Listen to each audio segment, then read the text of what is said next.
Okay. So,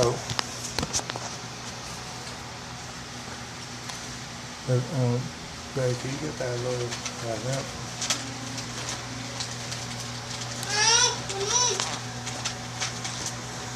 Alright, 1 second, guys.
Alright. Okay, so 1 second here. Kind of dark. It is. How's it going? What's up with it, Jay? Alright, so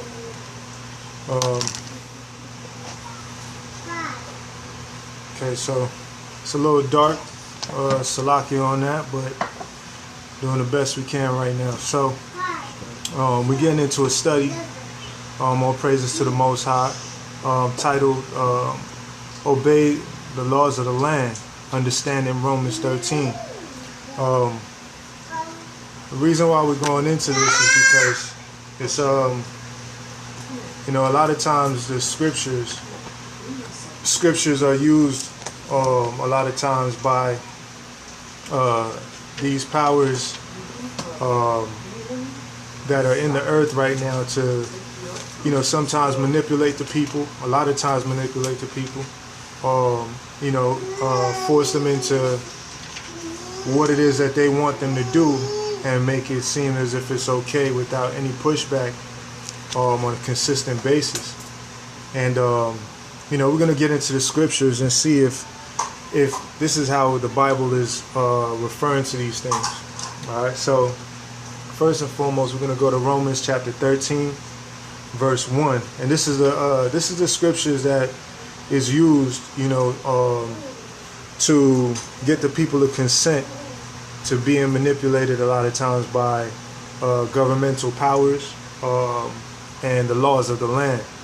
But we're going to see, because, you know, when it comes to what's being said by this quote-unquote government or your president or whatever the case is, you know what I'm saying? These different laws that are set up, if they're not in line with the Bible, you know, that's not something that we're obligated to follow.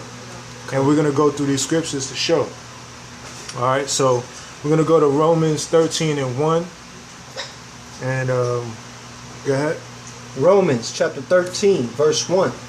Let every soul be subject unto the higher powers. Khan, right? So be subject unto the higher powers. Keep going. For there is no power but of God. The powers that be are ordained of God. All praises to the Most High, right? So now you look at the situation like, okay, well, you know, that pertains to everything and everyone that is in power. You know, if they are in power, they are ordained by the Most High, right? But when you look at the Bible, he's actually speaking on specific things. It's not really as broad as people make it seem, especially when they use it to manipulate for power and control, right? Read that again. Let every soul. Okay, so a soul is that body, right? That everybody or everyone, that your body is considered a soul. Keep going. Let every soul be subject unto the higher powers. For there is no power but of God. Khan, we all agree with that. Go ahead. The powers that be are ordained of God. All right, so for there is no power but of the Most High. That's what we're really highlighting here today, right? And we're going to show that if a ruler, a king, president, whatever you want to call it, is trying to implement something that's contrary to the word of God, we do not have to partake in it. And we're going to show it through the scriptures. Let's get verse 2. Whosoever therefore resisteth the power.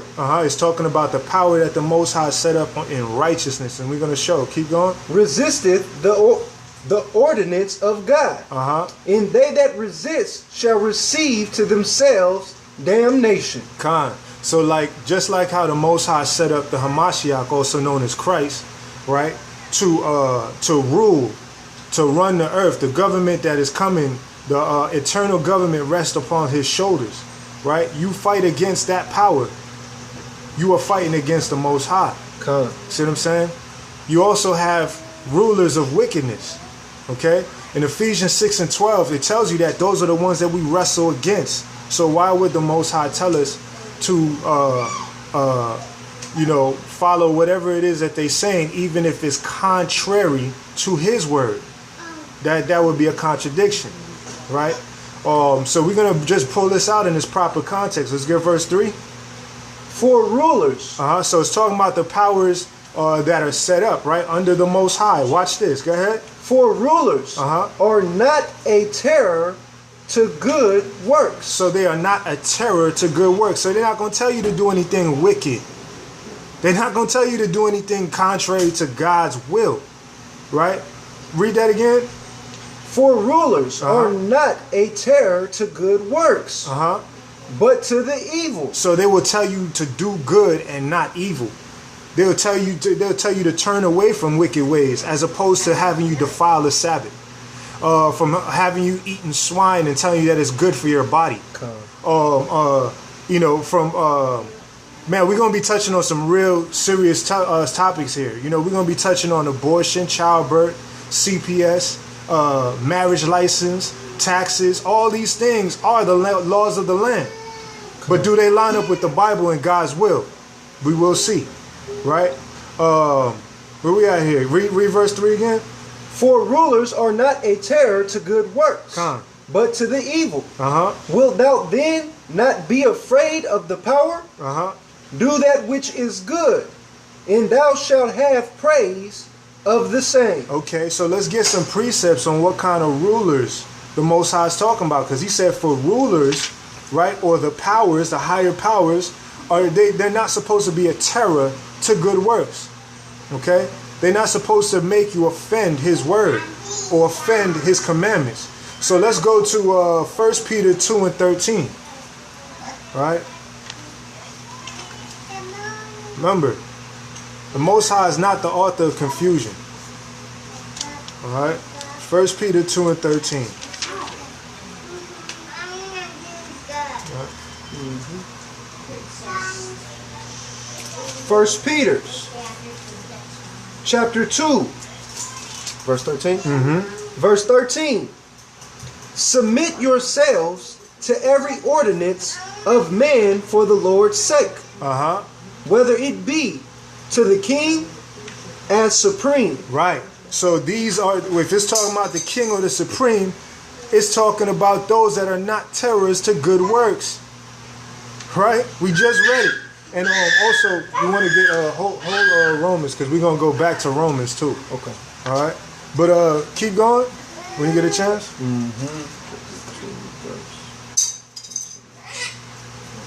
Keep going in that same scripture? Yeah. Verse 14. Okay. Verse 14. Or unto governors, as unto them that are sent by him. That are what?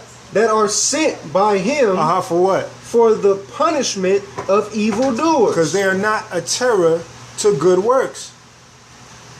Okay? Read that from 13 straight to 14 again, right? 1 Peter chapter 2, verse 13 through 14. Submit yourselves to every ordinance of man for the Lord's sake. Whether it be to the king as supreme or unto governors. as unto them that are sent by him for the punishment of evildoers. Right. And for the praise of them that do well. So basically, they're supposed to be supplementing those that are doing well. Come. Not those that are breaking the commandment of God. You see what I'm saying? And the fact is, pretty much, the scripture referred to this place as the habitation of devils. So think about it, right? Let's get verse 15. And we're going to go back to Romans 13. We're just getting some precepts on what verse 3 is talking about. For rulers are not a terror to good works, but to evil. All right? Keep going. Verse 15. For so is the will of thy power, that with well-doing ye may put to silence the ignorance of foolish men. Right. Right? Because what? The fear of God is the beginning of knowledge. Right? Keep going. As free, and not using your liberty for a cloak of maliciousness. Right. But as the servants of thy power. Very clearly. So we going into this not to tell people just to run wild in the streets. That's not it. That's not it at all. Because that would be a cloak of maliciousness, right? That would be a cloak using the Bible just to be wicked. We're not saying that at all. But what we are saying is, if it comes to the laws of the land and the laws of God, and there's a clash there, we need to go with what God says. Because other than that, whoever instituted that rule or that law is not a terror to good works. Or Salakia, they are a terror to good works. Because now they're making you choose between God and the law of the land. You see what I'm saying? We're going to go back to Romans 13. Right? And we're going to read verse 3. And then we're going to get Titus 3 and 1. I'll get it here so you can read it. So we're going to read Romans 13 and 3. And the Bible says that we're supposed to rightly divide the word. Right? Precept upon precept. Romans 13 and 3? Yeah. Okay. Oh, wait a minute. Wrong book.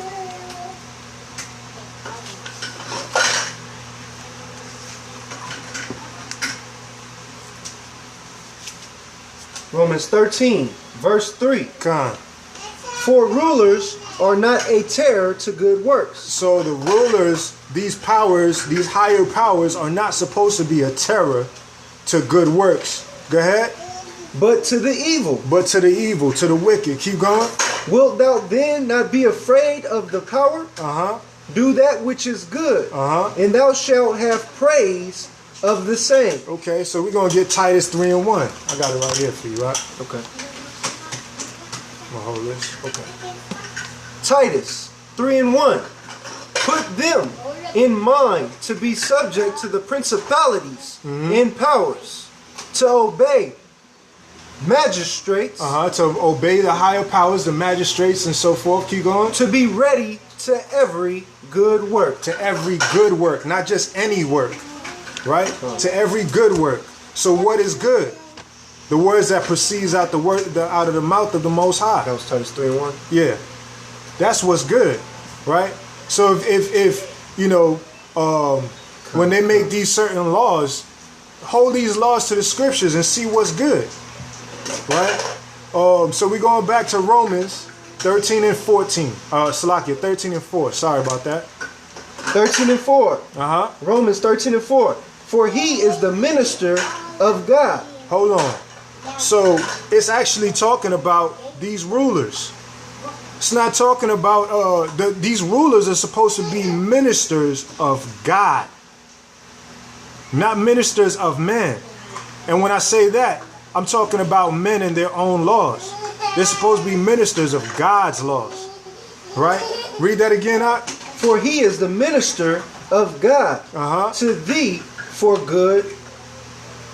But if thou do that which is evil, by breaking the laws of God, go ahead. Be afraid. Be afraid. For he beareth not the sword in vain. For he is the minister of God. Very clear.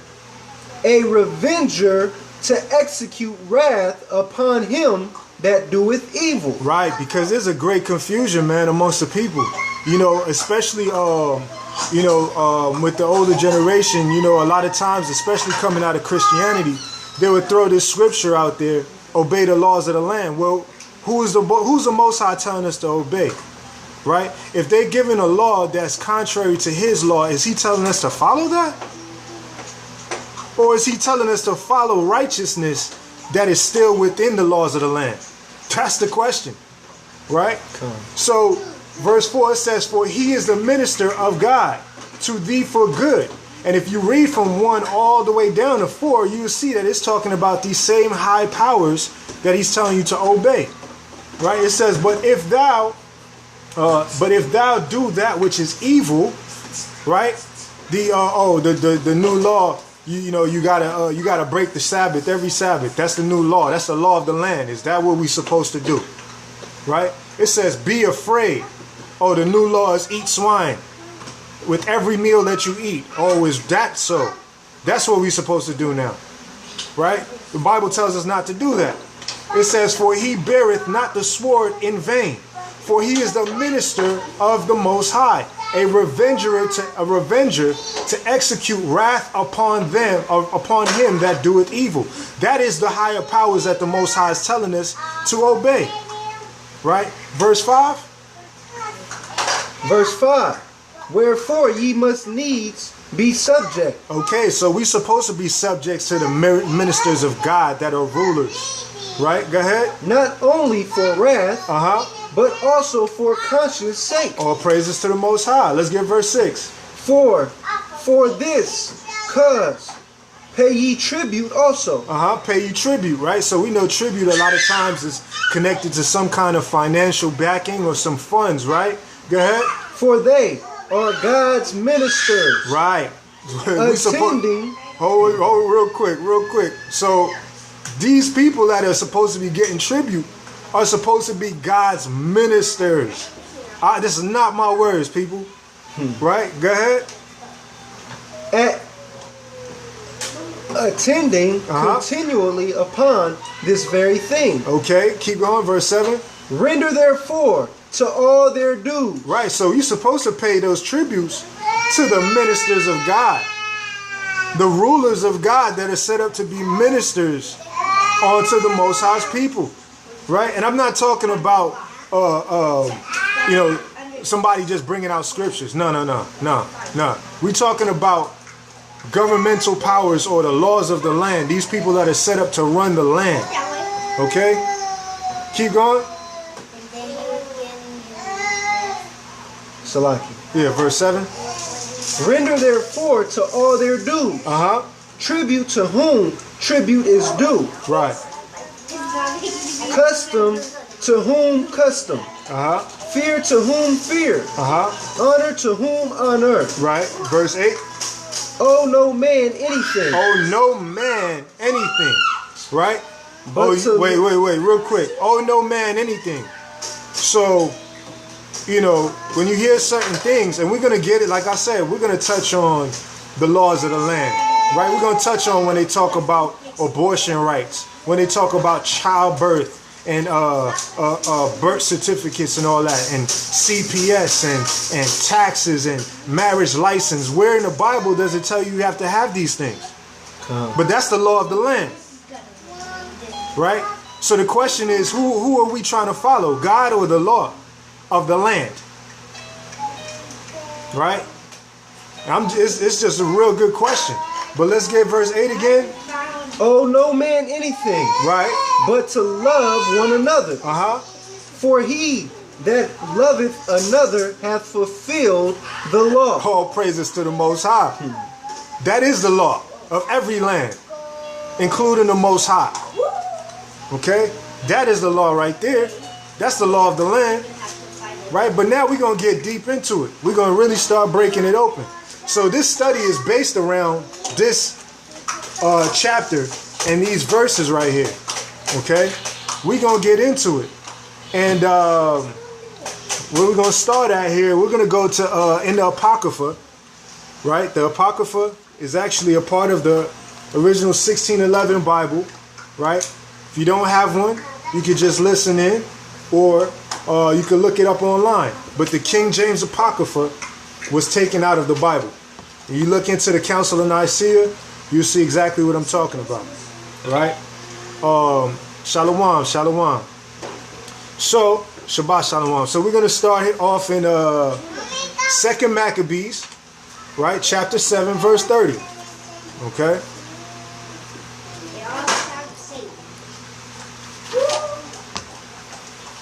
Second Maccabee, chapter 7. Hey, y'all settle down. I don't want to hear too much.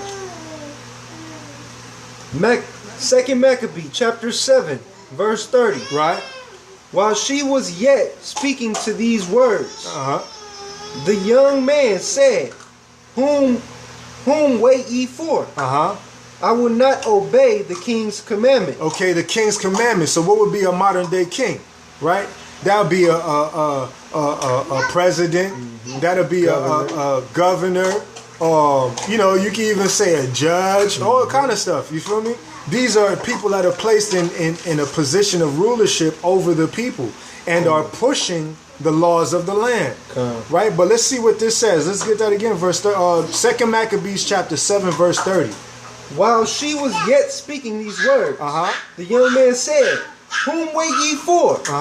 I will not obey the king's commandment, but I will obey the commandment of the law that was given unto our fathers by Moses. All praises to the Most High. So here's the question. Is that sin? Is that a sin? Matter of fact, let's find out what a sin is. Let's get 1 John 3 and 4. Right? Let's see if that's a sin. Because, you know, again, in Christianity, they use this scripture to persuade the people just to follow blindly to all laws of the land, even if it's bucking against the laws of the Bible. Right? So right here we just read in 2nd Maccabees chapter 7 verse 30, while she was yet speaking these words, the young man said, wait, Salakia, whom wait ye for? I will not obey the king's commandment, but I will obey the commandment of the law that was given unto our fathers by Moses. So the question is that a sin? So let's get 1 John 3 and 4. And we're going to see.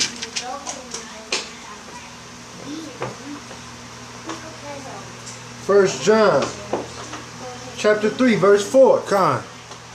Whoso committeth sin, so we're going to find out what sin is, right? Go ahead. Whoso committeth sin transgresseth also the law. Okay, is it talking about the laws of the land or the laws that Moses gave to the people through the Most High? Right? Keep going. For sin is the transgression of the law. The law of God. Right? So, very clearly, there you have it. Right? So, that's what sin is. So, if you keep in God's law, and you have to forsake the laws of the land, that is not sin. That is not sin. Right? Let's go to Hebrews chapter 11 verse 23. Hebrews chapter 11. Matter of fact, Salakia, let's get Acts 5 and 29. Okay. Right? So we're going to show it. Yep. The Bible say prove all things, so we're going to prove it right here. Right? So when they said they're not going to, obey the king's law, but they're going to obey the law that came from Moses, by the Most High, they said that's what they're going to do. Let's get it right here. Acts 5.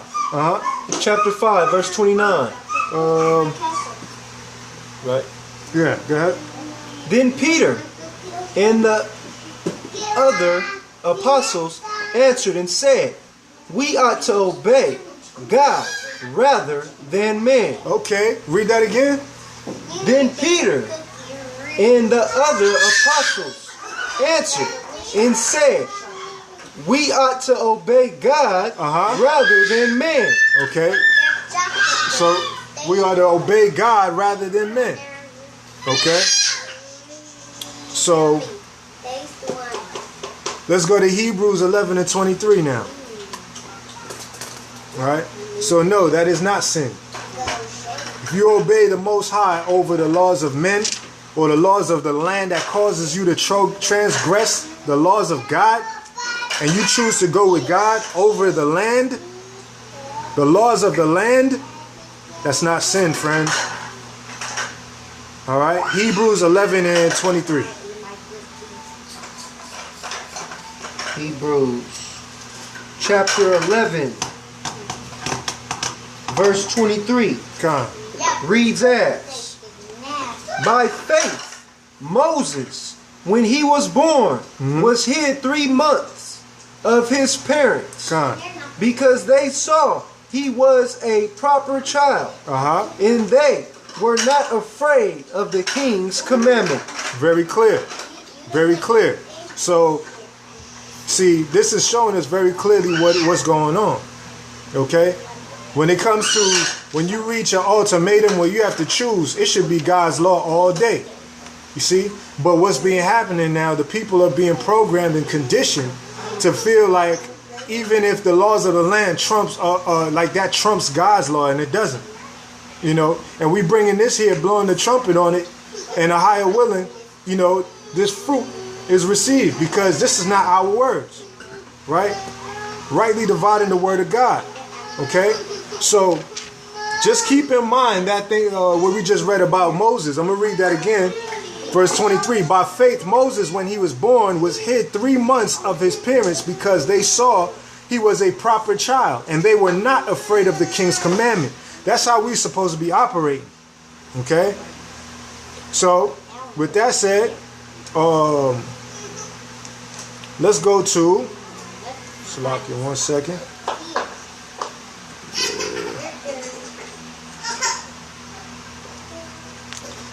Let's go to Exodus 1 and 15. Exodus 1 and 15. Let's see what happened in those times.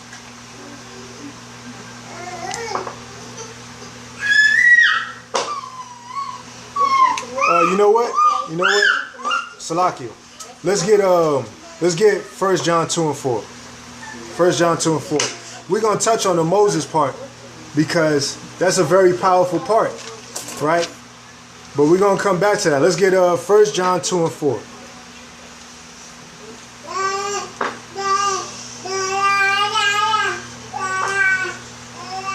First John chapter 2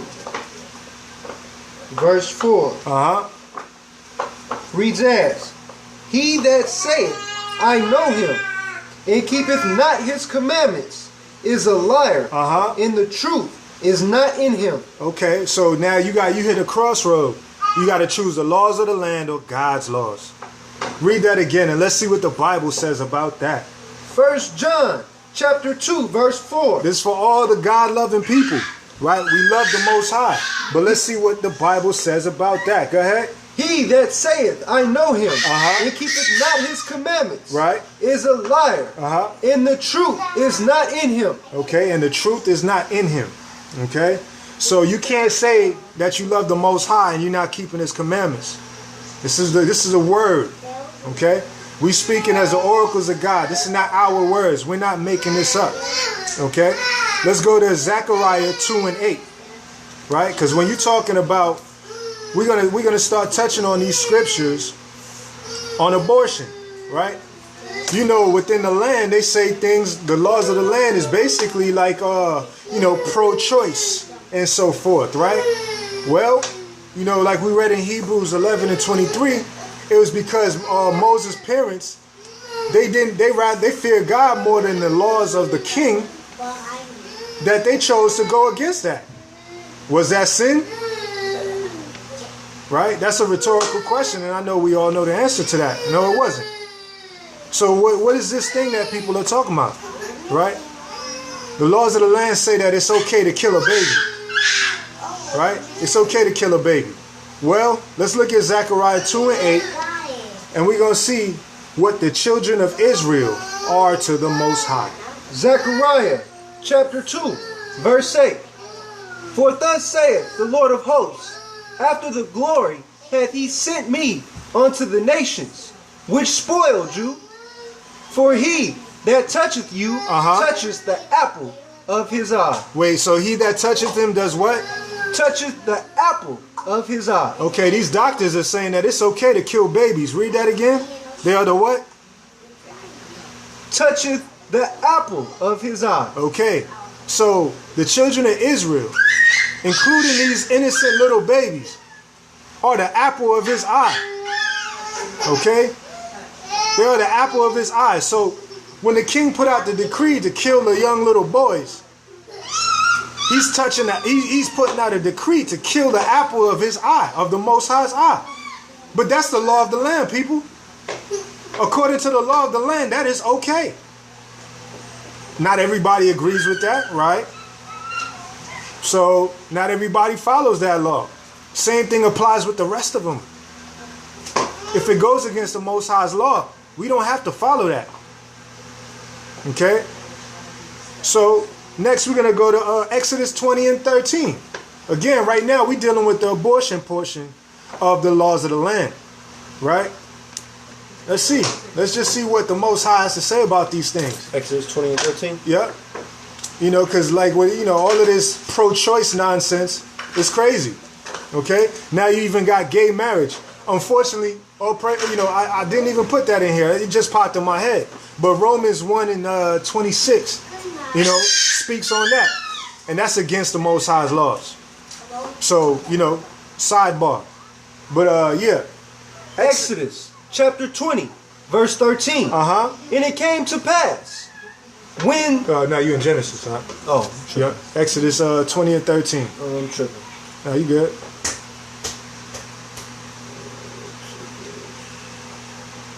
Exodus 20 and 13. Thou shalt not kill. Say that again. Thou shalt not kill. Okay, so if they touch you, they touch the apple of his eye, right? But that's the laws of the land. It's okay to kill babies. But what does the Most High's law say? And this is within the 10 Commandments, people. Right? Read that again. Thou shalt not kill. Okay, thou shalt not kill. So to clear up any confusion, people might say, well, yeah, it says that in the commandments, but then, you know, didn't David slew many people? Yeah, it's talking about innocent blood. Thou shalt not kill. That's being a murderer. For instance, if somebody's posing a threat against your family, there's no scriptures in here that I see that does not allow you or give you the strength, right, to defend your family. Okay? 2 Thessalonians. It's talking about innocent blood, such as abortion. Thou shalt not kill. Okay? Let's go to Exodus 1 and 15. Right? So now we're going to see what was happening in the days of Moses. And I also got some text that's up in the book of Josephus. We're going to get the book of Josephus as well. Exodus chapter 1 verse 15. And the king of Egypt spake to the Hebrew midwives. Okay, so hold on. Was the king of Egypt a higher power? Right? That's a rhetorical question. Let's go ahead. Go ahead. Of which the name of the one was Shephrah. And the name of the other Puah. Okay, so the king, the higher power of Egypt, right, when it spoke to the Hebrew midwives. Okay? We read in Hebrews 11 and 23 that they were not afraid of the king's commandments. This is the story right here. We're going to the backstory, and we're going to go a little deeper into it too. Go ahead, verse 16. Verse 16. And he said, when ye do the office of a midwife to the Hebrew women, and see them upon the stools. Right, so they were used to sit on birth stools and give birth. Right, go ahead. If it be a son, then ye shall kill him. But if it be a daughter, then she shall live. Okay, was this the law of the land that was given amongst the Hebrew Israelites of the Bible? Yes, it was. Right? There's nothing new under the sun. Was this a law that's still in the land today? Absolutely. Okay? But look, this is a higher power putting out a law amongst the people to kill all of the Hebrew men. Any young boy that was born, to kill it. Right? Go ahead, verse 17. But the midwives feared God. They what? Feared God. Okay. And did not as the king of Egypt commanded them, but saved the men, children alive. So they saved the men, children alive. So my question is this. The king put out a commandment, which was the law of the land, to kill all of the male boys that were born to the Hebrew nation. And they chose not to do it. Was that sin? Right? We're going to break it down because all praises to the Most High. Hopefully nobody puts this bondage on you to the point where they, you know, when you're talking about the laws of the land, they just fling that at you and automatically you just following things blindly. We got to discern all things, right? So it said that they, verse 17, but the midwives feared God above Salakia. But the midwives feared God and did not as the king of Egypt commanded them, but saved the men children alive. Let's get verse 18. And the king of Egypt called for the midwives and said unto them, why have ye done this thing? And have saved the men children alive? Why haven't you followed the laws of the land? Right? Keep going. And the midwives said unto Pharaoh, because the Hebrew woman are not as the Egyptian women. Wait. So we supposed to be set apart. We supposed to be sanctified. We supposed to be operating differently. Read that again. That's fire. Because the Hebrew women are not as the Egyptian women. For they are lively and are delivered.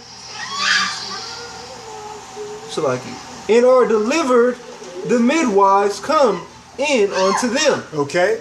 So, in other words, what this is saying is the Hebrew women are not supposed to operate like these other nations, right? When you want to know, you talk about who are the Hebrews and all of that stuff, you look into Genesis 49 and it'll let you know. Read Deuteronomy 28 and 68 and you'll see the curses of the Jews fall upon the so-called Negroes, the Hispanics, the Mexicans, the Haitians, you know, so all these people are considered the children of Israel according to the Bible. Not according to us, not according to man, but according to the scriptures and the prophecies. Okay? That's the reason why you see Planned Parenthood in all of the so-called ghettos.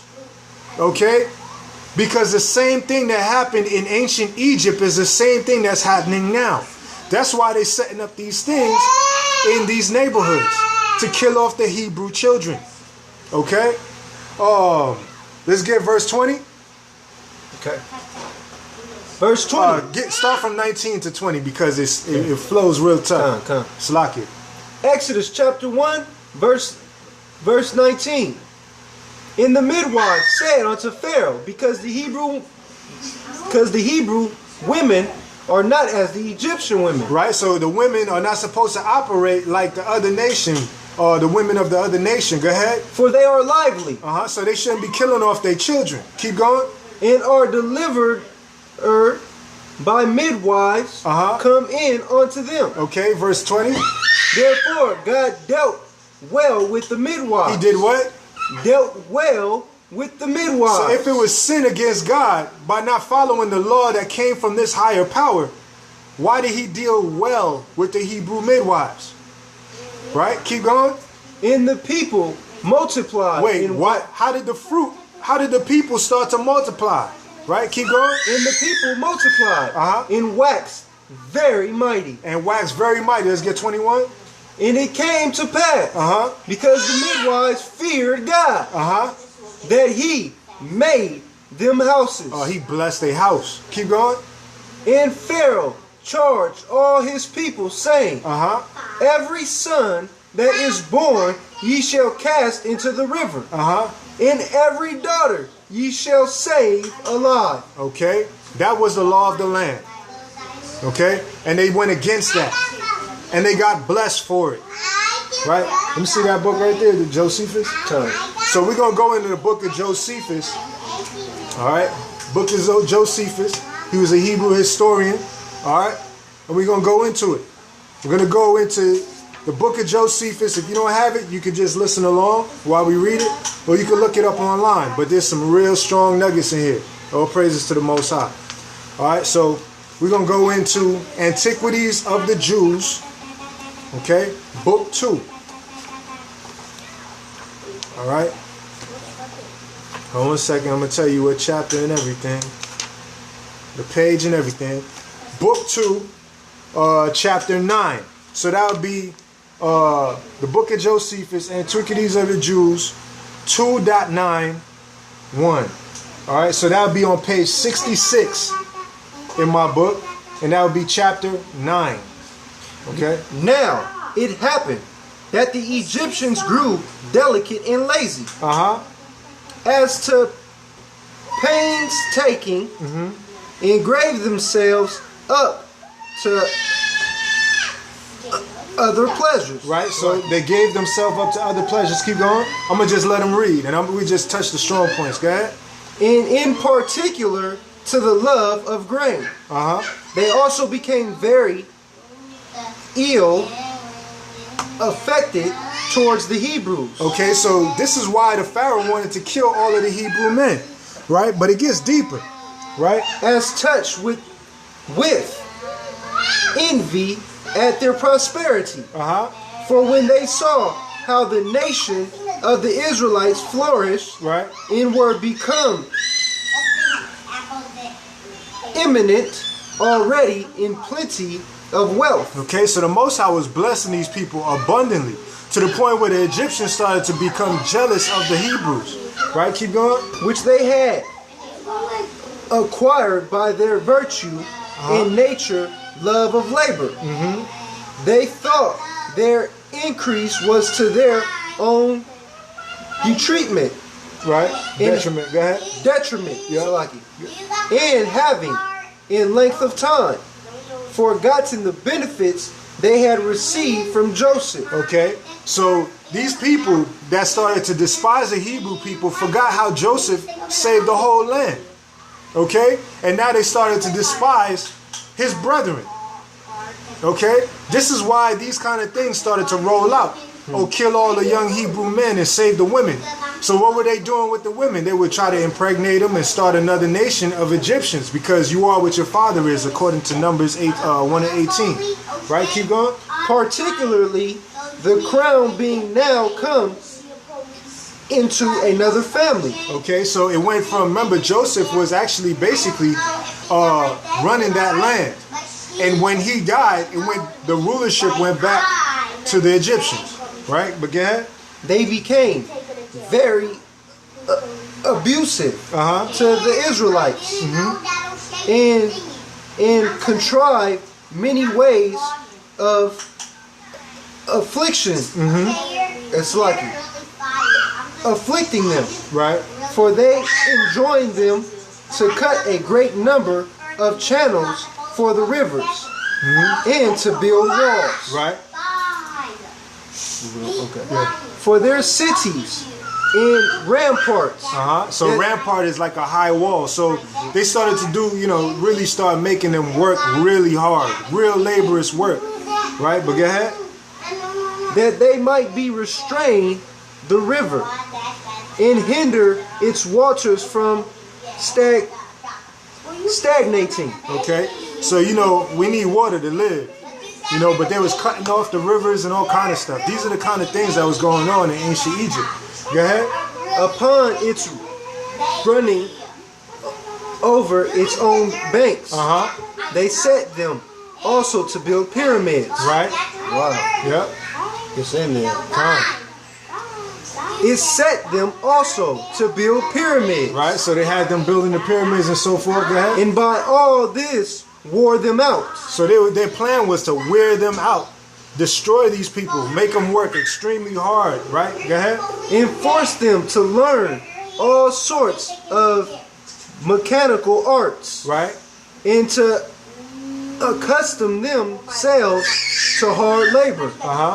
In 400 years did they spend under these afflictions. Right, so what we're doing right now, we went all the way back from Joseph going into the birth of Moses. Right, but keep going. For they strove one against the other, which should get the mastery. And Salaki, you got it. The Egyptians desiring to destroy the Israelites by these labors, and the Israelites desiring to hold out to the end under them. Okay, so you know when I look at that part, it reminds me of two things. One, the Israelites not choosing, being resilient and being a strong nation. And through the grace and the strength of the Most High, being able to survive all of that, right? Even up to this very day. You know, you look at what's going on with the so-called Negroes, the so-called Hispanics, the Native Americans, all these other nations are really trying to clean us out. But we're still here. You see what I'm saying? All praises to the Most High. Same thing happened in ancient Egypt. All right? Notice it says for 400 years that was going on. Right, but keep going. While the affairs of the Hebrews were in this condition, there was this occasion offered itself to the Egyptians, which made them more solicitous for the extinction of our nation. Okay, so they wanted to make this nation extinct. Okay, go ahead. One of those sacred scribes who are very Sadducees in foretelling future events truly told the king that now about this time. Salakia, my fault. So understand, the person that they talking about that was telling the time is also known as the son of Beor, the magicians that the Pharaoh used to keep around him. Okay, they were able to foretell the coming of Moses. All right, and that's what the Pharaoh was scared about. Nothing new under the sun, right? And this is right now we're talking about the laws of the land and showing how abortion is against the Bible. But that's the law of the land, though. Right? Go ahead, keep going. Okay, let me see. Told the king that about this time there would a child be born to the Israelites, who, if he were reared, would bring the Egyptians' dominion low. So he'll bring their dominion low, right? Because why? The Most High would put the laws on him, and he would be the lawgiver, right? That's Moses. Go ahead. And would raise the Israelites, that he would excel all men in virtue, and obtain a glory that would be remembered through all ages. Right.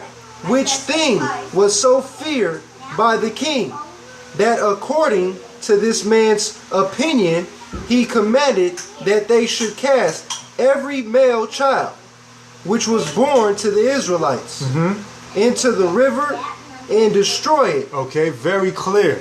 That's what we just read in the Bible. Okay? So it's giving you the backstory on why these people are like this towards this people. Right? And the truth is they know what the prophecies are. They know what the prophecies are, and they're trying to stop prophecy from happening, but nobody has that power. Right? Go ahead. That besides this, the Egyptians' midwives should watch the labors of the Hebrew women and observe that what is born. So they had the Egyptians trying to watch over the Hebrew midwives to see what was being born, because the Hebrew midwives wasn't doing what the law of the land was. Right? Go ahead. They was trying to preserve their nation, preserve the fear of God. Right? Go ahead. For those were the women who were enjoined to do the office of midwives to them. Right. And by reason of their relation to the king. Check this out. Go ahead. Would not transgress his commandments. Okay. He enjoined also that if any parents should disobey him, the venture to save their male children alive. They that their families should be. Right. Be destroyed.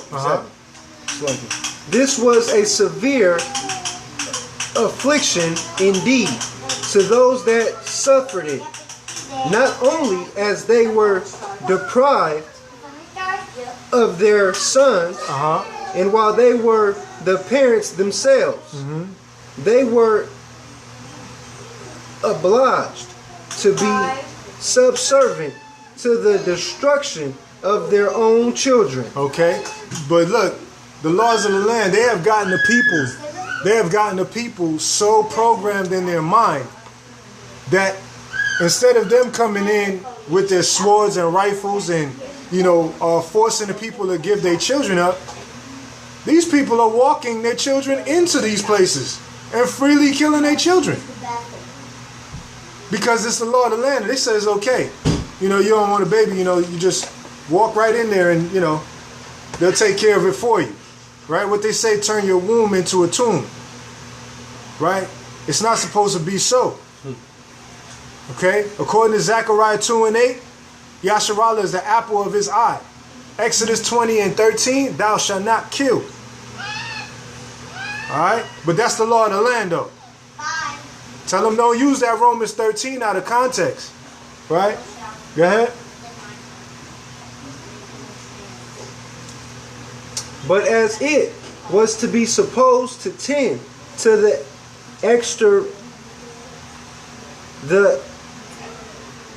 extirpation of their nation, right, while upon the destruction of their children, in their own gradual dissolution,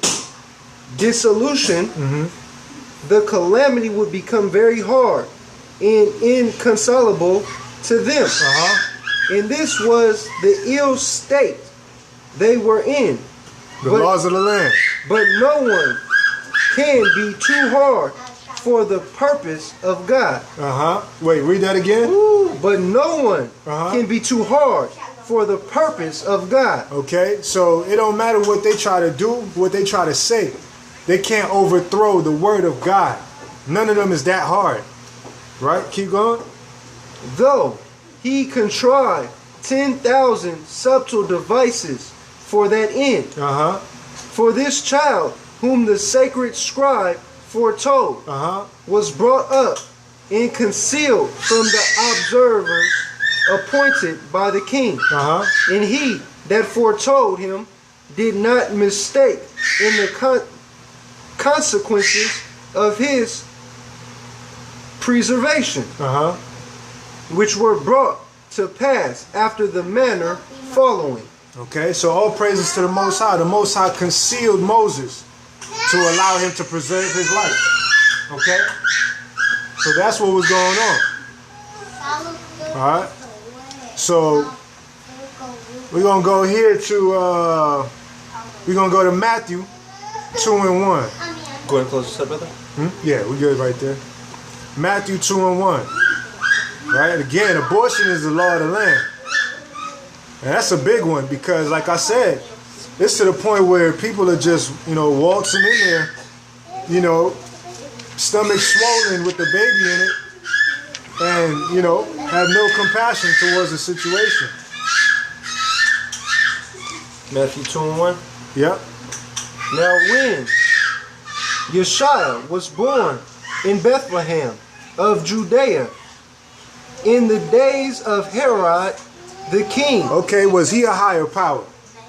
Right? Was he a king or a supreme of that land? Right? Go ahead. Behold, there came wise men from the east to Jerusalem, saying, where is he that is born King of the Jews? For we have seen his star in the east, and are come to worship him. And Herod the king had heard these things, and he was troubled, and all Jerusalem with him. And when he had gathered all the chief priests and scribes of the people together, he demanded of them where Christ should be born. Okay. So this is what he's putting out there. Okay, that's a command from the higher power, which was known as the king of that land at the point in time. Okay, or the king that had rulership over that area. Okay. Let's get verse 5. Okay.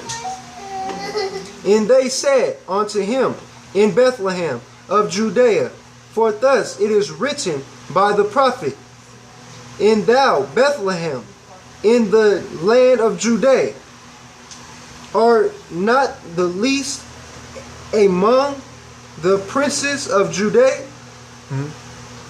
for out of thee princes of Judah, for out of thee shall come a governor that shall rule by people. Okay, that's the kind of governor that we supposed to be following, right?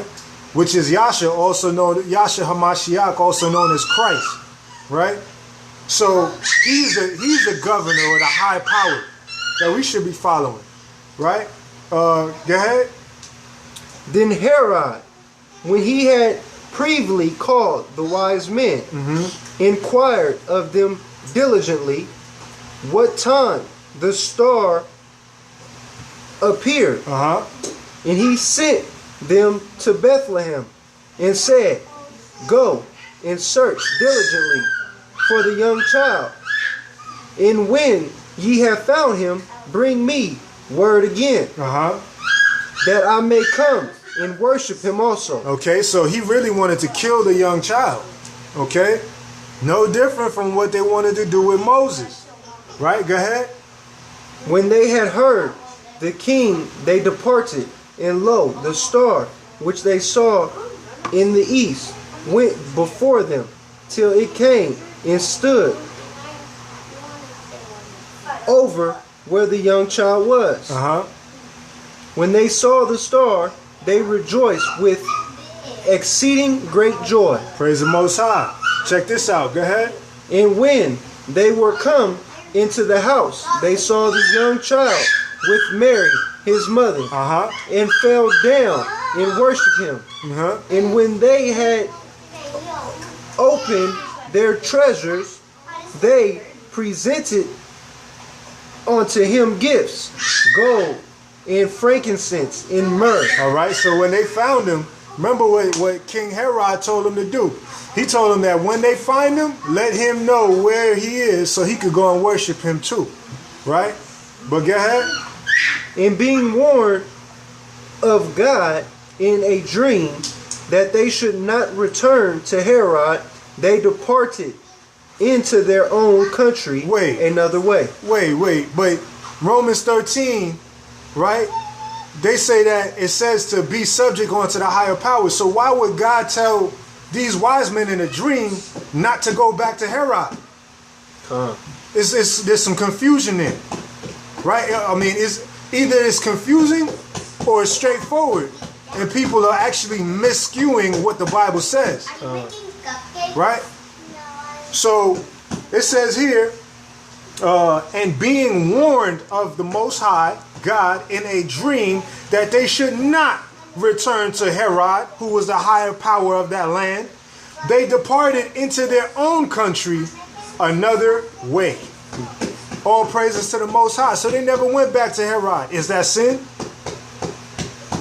Right? I'm just showing how people use the scriptures to flex it to make you do what they want you to do.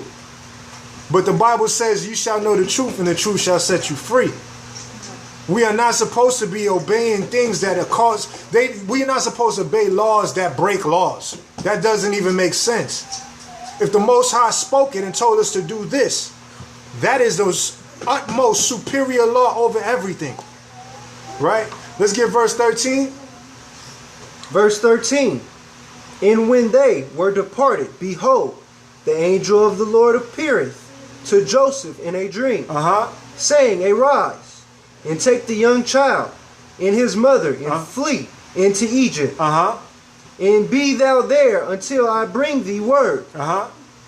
For Herod will seek the young child to destroy him. Okay, he didn't want to worship him, he wanted to destroy him. Right? And this is just a little sidebar bonus. right? Notice that the angel told Mary, Joseph, and Yasha, also known as Christ, to go into Egypt. Remember, there's people of color there. How would he hide if he wasn't of color? Just a little extra bonus. But anyway, let's get verse 14. When he arose, he took the young child and his mother by night and departed into Egypt. Okay. And was there until the depth of Herod, that it might be fulfilled, which was spoken of the Lord by the prophet, right? Saying, out of Egypt have I called my son. All praises to the Most High. Let's get 16. Then Herod, when he saw that he was mocked of the wise men. Okay, they didn't follow the laws of the land, so he felt like he was mocked. Go ahead. Was exceeding wroth. Okay. And sent forth and slew all the children that were in Bethlehem. And in all the coast thereof. From 2 years old and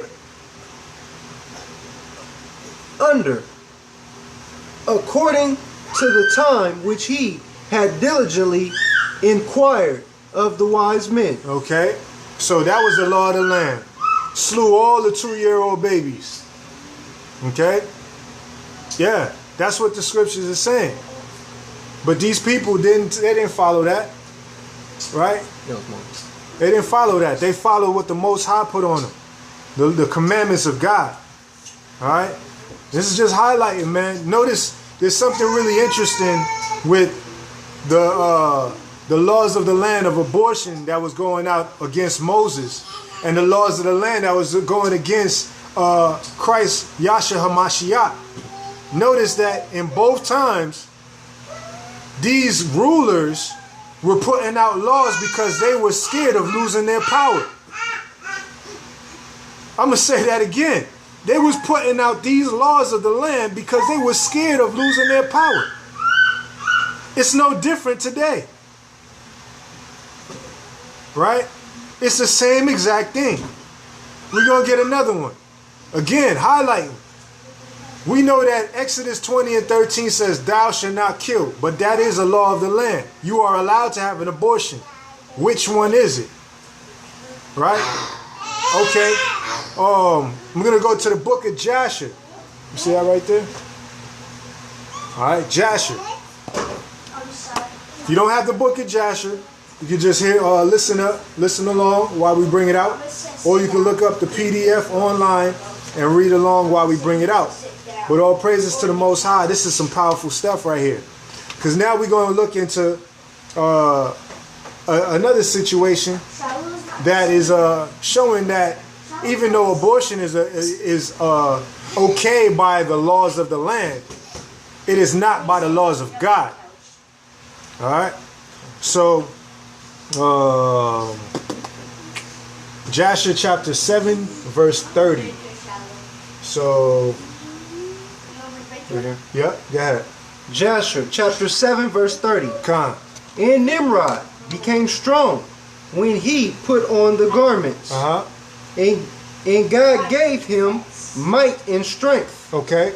And he was a mighty hunter in the earth. Okay. Yeah, he was a mighty hunter in the field. And he hunted the animals. And he built altars. And he offered upon them the animals before the Lord. Okay, so there was a point in time that Nimrod, was considered a good situation, right? I'll just put it that way, right? He even made sacrifices unto the Lord, right? Notice that Nimrod was also a king. Okay, keep that in mind. Go ahead. Verse 31. Let me see. And now go to verse 46. Yasha chapter 7, verse 46. Reads as, and all the earth was of one tongue, in words of union. But Nimrod did not go in the ways of the Lord. Okay, so he started to fall off. Now he became a wicked ruler. Right? Go ahead. And he was more wicked than all the men that were before him. Okay, you can also read on that about the Tower of Babel and stuff, right? But we're getting a backstory on the king that was ruling around this time. Go ahead. From the days of the flood until those days. Okay, so that's 46, right? Mm-hmm. All right, so now we're going to go to Yasha chapter 8. And we're just going to read this, okay? It's really interesting. Verse 2? Verse 1. Verse 1. And it was in the night that Abram was born. Abram is Abraham. Okay, go ahead. That all the servants of Terah and all the wise men of Nimrod and his conjurers came and ate and drank in the house of Terah. Okay, Terah was Abraham's father. Okay, now notice a very similar situation to when Yasha was born and the wise men was there and they came to see him, right? So here it's saying that Nimrod and his scribes, if you will, was there when Abraham was about to be born. Go ahead. And they rejoiced with him on that night. So they had a feast. Go ahead. And when all the wise men and conjurers went out from the house of Terah. Conjurers are just like sorcerers, but go ahead. They lifted up their eyes toward heaven that night and to look at the stars. And they saw, and behold, one very large star came from the east and ran in the heavens. Right. And he swallowed up the 4 stars from the 4 sides of the heavens. Very similar to when Yasha was born. Hamashiach, also known as Christ. Right? The stars was out, and there was things happening within the heavenly realm. Go ahead. And all the wise men of the king and his conjurers were astonished at the sight. And the sages understood this matter, and they knew its import. And they said to each other, this only betokens the child that has been born to Terah this night. Okay. Who will grow up and be fruitful and multiply and possess all the earth, he and his children forever. And he and his seed will slay great kings and inherit their land. So the children of Abraham was prophesied to slay great kings. Again, notice when Moses was born, the same thing Pharaoh was worried about. He's worried about losing his power. When Yasha was born, Herod was worried about losing his power. In the days when Abraham was born, Nimrod was worried about losing his power. Same thing today. That's why you have these people in the churches that'll tell you certain things that's not really lining up properly with the Bible. Obey the laws of the land. Well, what if the laws of the land are contradicting God's laws? Do we keep it still? Yeah? Right, but keep going. Okay. What was that? Verse 5. Verse 5, okay. Yasha chapter 8, verse 5. And the wise men and conjurers went home that night. I'm going to just let you read. Go ahead. And in the morning, all these wise men and conjurers rose up early and assembled in an appointed house. And they spoke and said to each other, behold, the sight that we saw last night is hidden from the king. It has not been made known to him. And should this thing get known to the king in the latter days, he will say to us, why have you concealed this matter from me? And then we shall all suffer death.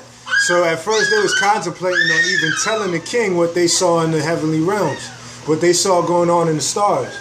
Right, but go ahead. Therefore, now let us go and tell the king the sight which we saw, and the interpretation thereof, and we shall then remain clear.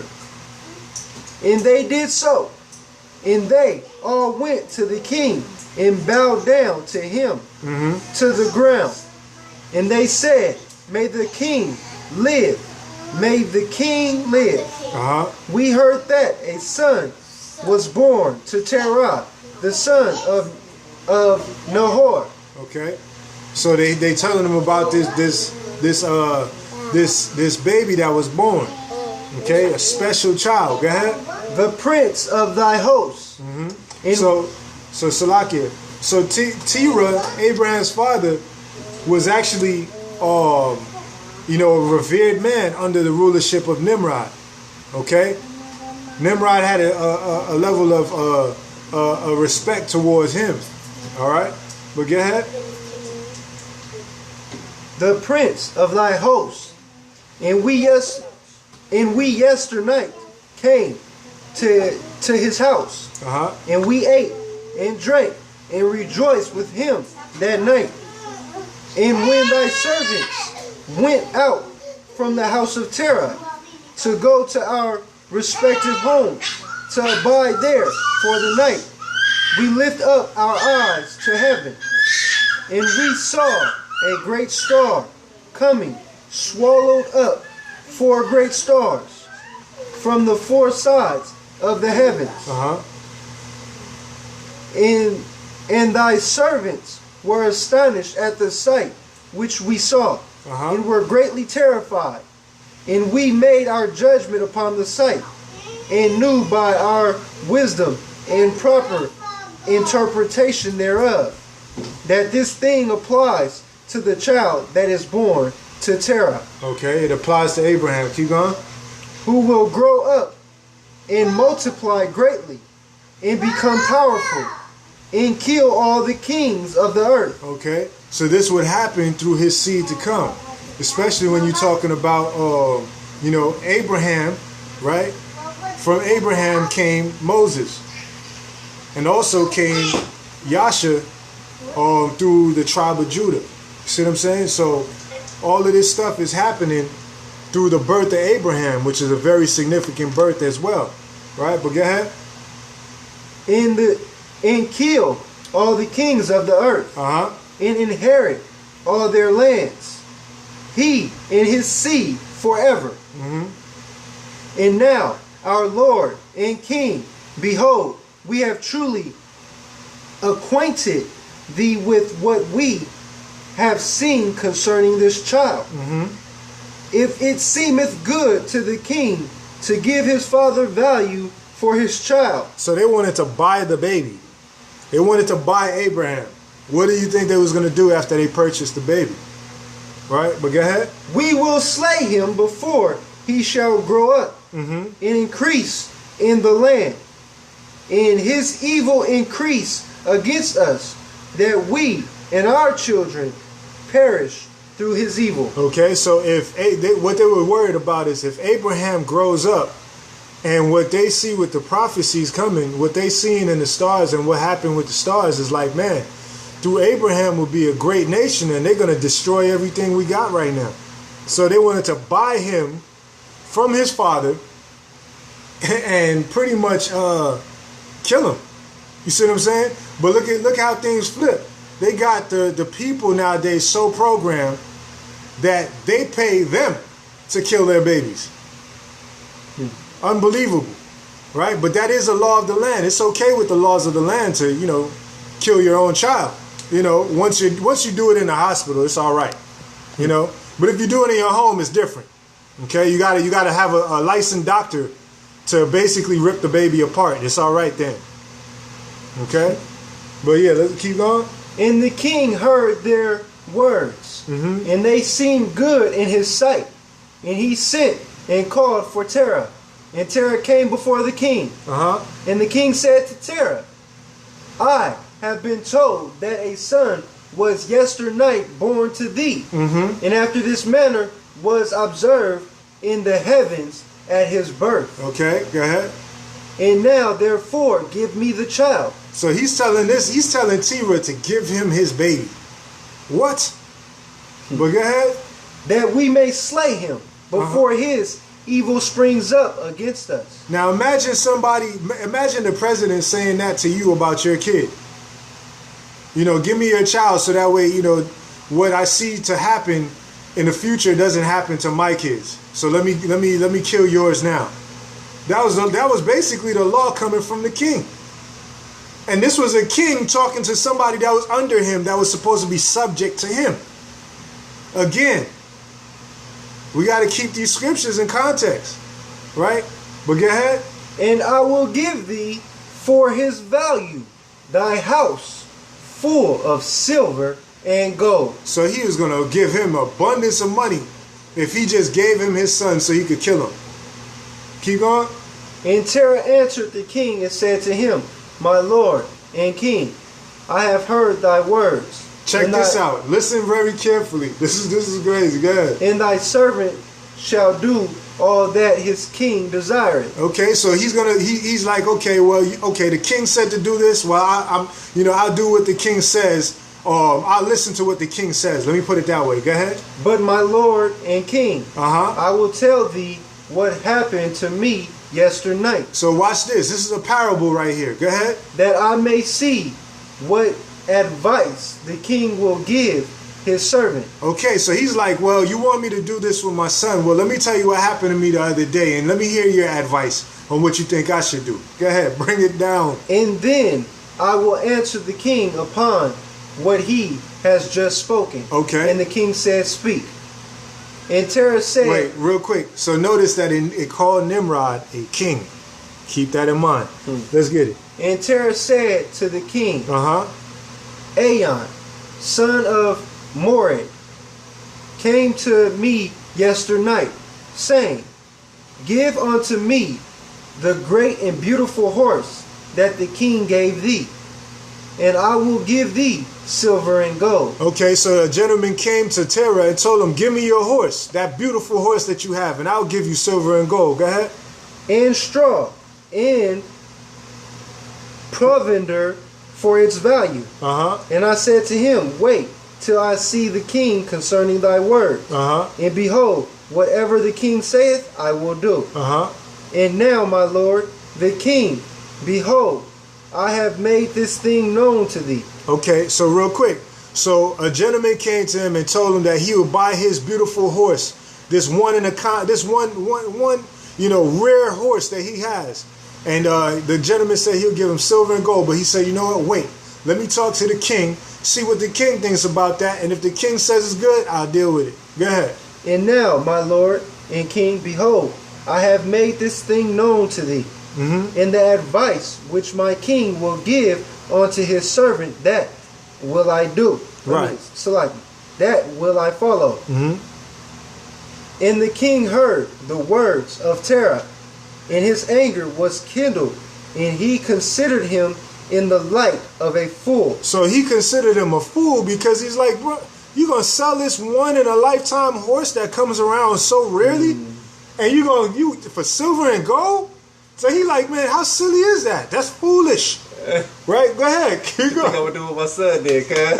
Keep going.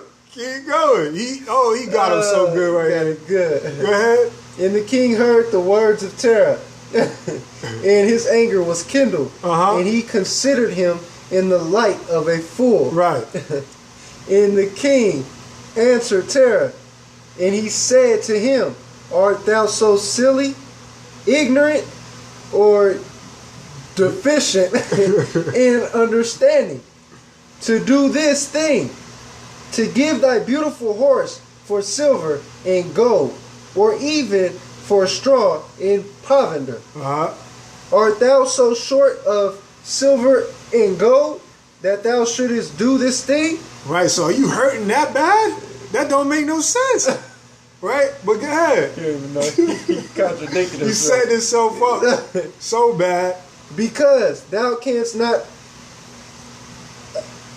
obtain straw and provender to feed thy horse, and what is silver and gold to thee, or straw and provender, that thou shouldest give away that fine horse which I gave thee? So he gave him that horse. So you know, if you getting a horse from a king, that horse got to be like fire.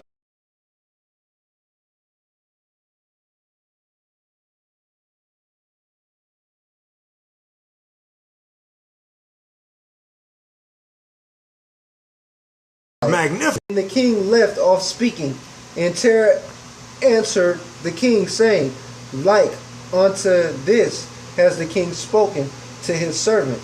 I beseech thee, So he's saying just like what you just said with this horse is the same kind of silliness you telling me with my son. Exactly. You telling me to sell my son to you so you could kill him. When I told you about this man telling me to sell a horse that you gave to me, you found it to be silly.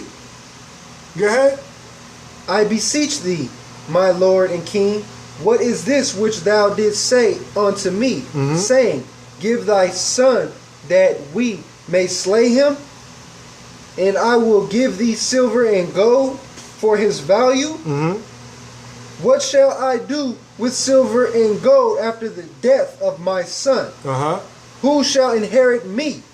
Surely then, at my death, the silver and gold will return to my king who gave it. Right. Keep going. And when the king heard the words of Terah and the parable which he brought concerning the king, he grieved him greatly, and he was vexed as this thing. So the king didn't like being swindled like that. You know what I mean? He didn't like seeing himself. You know, you just told a man that you're looking at him as if he's silly for selling a horse, about to sell a horse that you gave him, but you telling him to sell his child. Okay? And his anger burned within him. And Terah saw that the anger of the king was kindled against him. And he answered the king, saying, all that I have is in the king's power. Whatever the king desireth to do to his servant, that let him do. Yeah, even my son.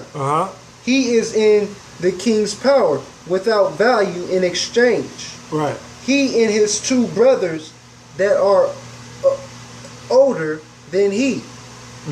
And the king said to Terah, no, but I will purchase thy younger son for a price. So he's still like, yo, I'm going to purchase your son. Right. Go ahead. And Terah answered the king, saying, I beseech thee, my lord. So I ask you, go ahead. And king, to let thy servant speak a word before thee, and let the king hear the word of his servant. And Terah said, let my king give me 3 days time till I consider this matter within himself. Right. And consult with my family concerning the words of my king. And he pressed the king greatly to agree to this. Okay, so he convinced the king to give him some time to talk with his family about it. Okay, go ahead. And the king hearkened to Terah, and he did so, and he gave him 3 days' time. Right. And Terah went out from the king's presence, and he came home to his family and spoke to them all the words of the king. And the people were greatly afraid. So we almost getting there. Go ahead. And it was in the 3rd day that the king sent to Terah, saying, send me thy son for a price, as I spoke to thee. And shouldest thou not do this, I will send and slay all thou hast in thy house, so that thou shalt not even have a dog remaining. So he told him, if you don't sell me your son, he's gonna kill his whole household. This is the law coming from the king. Okay, go ahead. And Terah hastened, as the thing was urgent from the king, and he took a child from one of his servants. Right. This right here was kind of, you know, it was different, man. You know, but go ahead. And he took a child from one of his servants, which his bandmaid had born to him that day. And Terah brought the child to the king and received value for him. So he ended up selling his servant's child to Nimrod. Go ahead. And the Lord was with Terah in this matter, that Nimrod might not cause Abram's death. Okay. And the king took the child from Terah, and with all his might dashed his head to the ground, for he thought it had been Abram. And this was concealed from him from that day. And it was forgotten by the kings, as it was the will of providence not to suffer Abram's death. And Terah took Abram, his son, secretly together with his mother and nurse, and he concealed them in a cave, and he brought them their provisions monthly. Okay, so basically, after he he switched the baby, and he wasn't able to kill Abraham, he moved Abraham and the mother and her nurse or the midwife to a cave, and that's what he did. But long story short, the laws coming from the king, right, or this higher power, was not obeyed, and the Most High blessed Abraham, as we all know. So just touching on that, man, when we're talking about like abortion, which is okay according to the laws of the land, the Most High is not with it. All right, he's not with it. So let's go to again, thou shalt not kill. And another thing that I want to highlight in those scriptures that we went into, another law of the land, right, is that when you have a baby, you're supposed to have a birth certificate, right? Get it signed and set up with the registrar of the state and all kind of other stuff.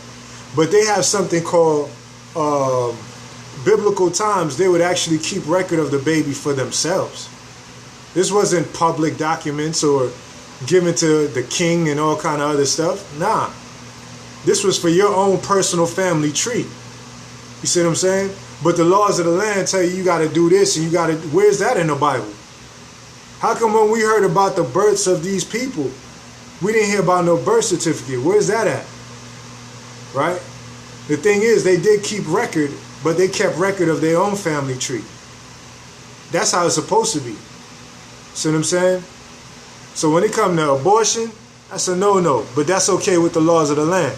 Again, Romans 13 is not telling you that that's okay. According to the laws of the land, you got to have a birth certificate for your child. Yeah, it's okay to have record of your child for your own family tree, but the scriptures don't tell you to have it given to no government or all that other stuff, right? We're going to go to Maccabees in the Apocrypha, 2 Maccabees 6 and 1. Right? 2 Maccabees in the Apocrypha. 2 Maccabees. Chapter 6, verse 1. 2 Maccabees, chapter 6, verse 1. Not long after this, the king sent an old man of Athens to compel the Jews to depart from the laws of their fathers. And not to live after the laws of God. Right. What do you think that a lot of these politicians are doing? What do you think a lot of these state officials are doing? What do you think a lot of these pastors are doing? When they telling you stuff like Romans 13 say to obey the laws of the land. That's so broad. I thought the ways is narrow. You see what I'm saying? So again, the question is posed. What if the laws of the land are clashing with the laws of God? What if the laws of God has nothing to do with what the laws of the land are saying? Are you still supposed to do it? Just food for thought. Right? So it says, not long after this, the king sent an old man of Athens to compel the Jews to depart from the laws of their fathers and not to live after the laws of God. That's what's going on today in this society, man. Food for thought. We're going to stay in the book of Maccabees, 2 Maccabees. We're going to read 2 Maccabees 7 and 1. 2 Maccabees chapter 7 verse 1. It came to pass also that 7 brethren with their mother were taken and compelled by the king against the law to taste swine's flesh. Wait, they was compelled by who? The king against the law to taste swine's flesh. Does the Bible tell us not to eat swine? So if the king, who is the higher power of the land, tells you to eat swine, are you supposed to? And if you don't, is that a sin? Right? Read that one more time. And it came to pass also that 7 brethren with their mother were taken and compelled by the king against the law to taste swine's flesh, and were tormented with scourges and whips. Okay, so they took the torment over even trying to eat that swine, no matter what the king was saying. But people, when you talk about the laws of the land, they tell you got to go to Romans 13 and tell you right there, if the king say or the president say you got to eat swine, man, hey, bon appetit. Nah, that's not biblical. The Most High already established that we're not supposed to eat that.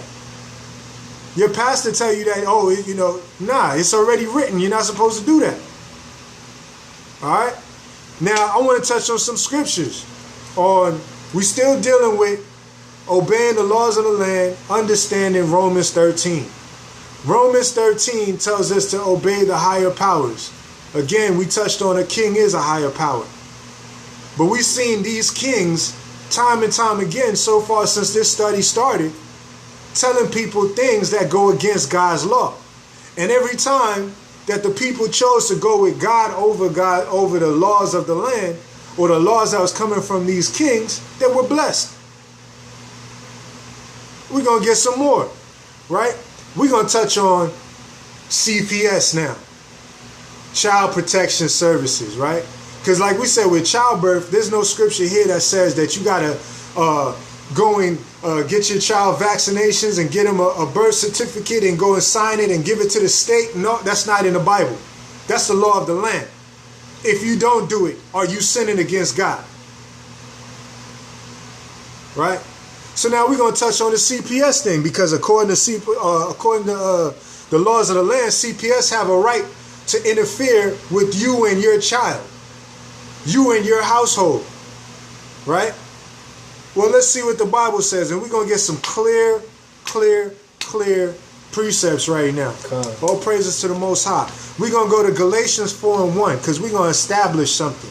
When you have children, your children are your portion. Your portion is synonymous with your property. Your property belongs to you, period. Okay? And that's given to you by the Most High. Let's see.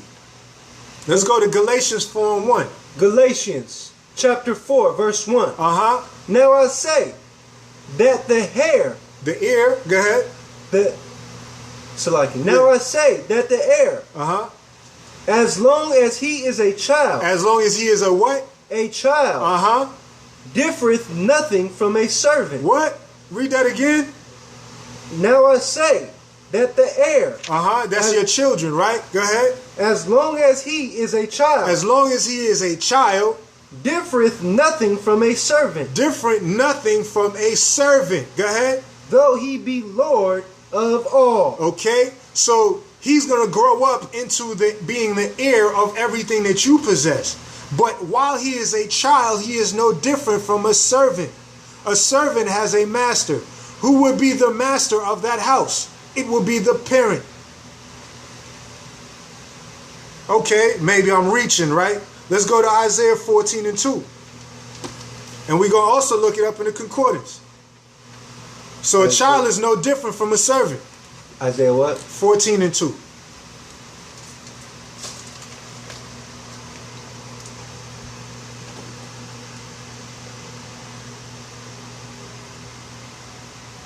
Isaiah 14:2. Isaiah chapter 14, verse 2. And the people shall take them and bring them to their place. In the house of Israel shall possess them in the land of the Lord. Shall do what? Shall possess them in the land of the Lord. For servants. For what? For servants. So are servants a possession? Read that again. In the house of Israel shall possess them in the land of the Lord for servants and handmaids. Or handmaids a possession. Go ahead. And they shall take them captives whose captives they were. Okay. And they shall rule over their oppressors. Okay, very clear. So it tells us here, the house of Israel shall possess. There goes that word. Right? That means that they will be their property. Them in the land of the Lord for servants. So we just read in Galatians 4:1 that children are the same as servants. Servants are a possession. I'm going to go to Isaiah 14:1, 14:2 in the concordance and see what it says. All right? For possession? Yep. And I'm going to give it to you right here. Lock here. 1 second. All right, Isaiah 14:2. Right, and it's right there. Hold on 1 second. Look for possession. Yeah, possession. Hold on. Let's lock it. 1 second. 1 second. I had it here. Okay.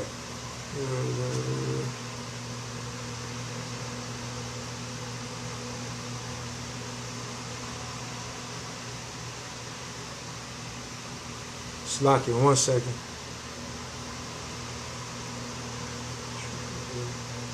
I was looking for this here though. Hold on.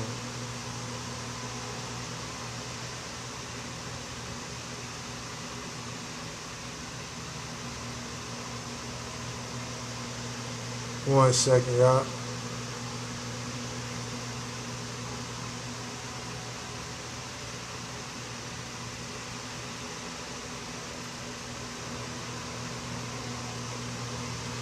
Yeah, we're gonna get it.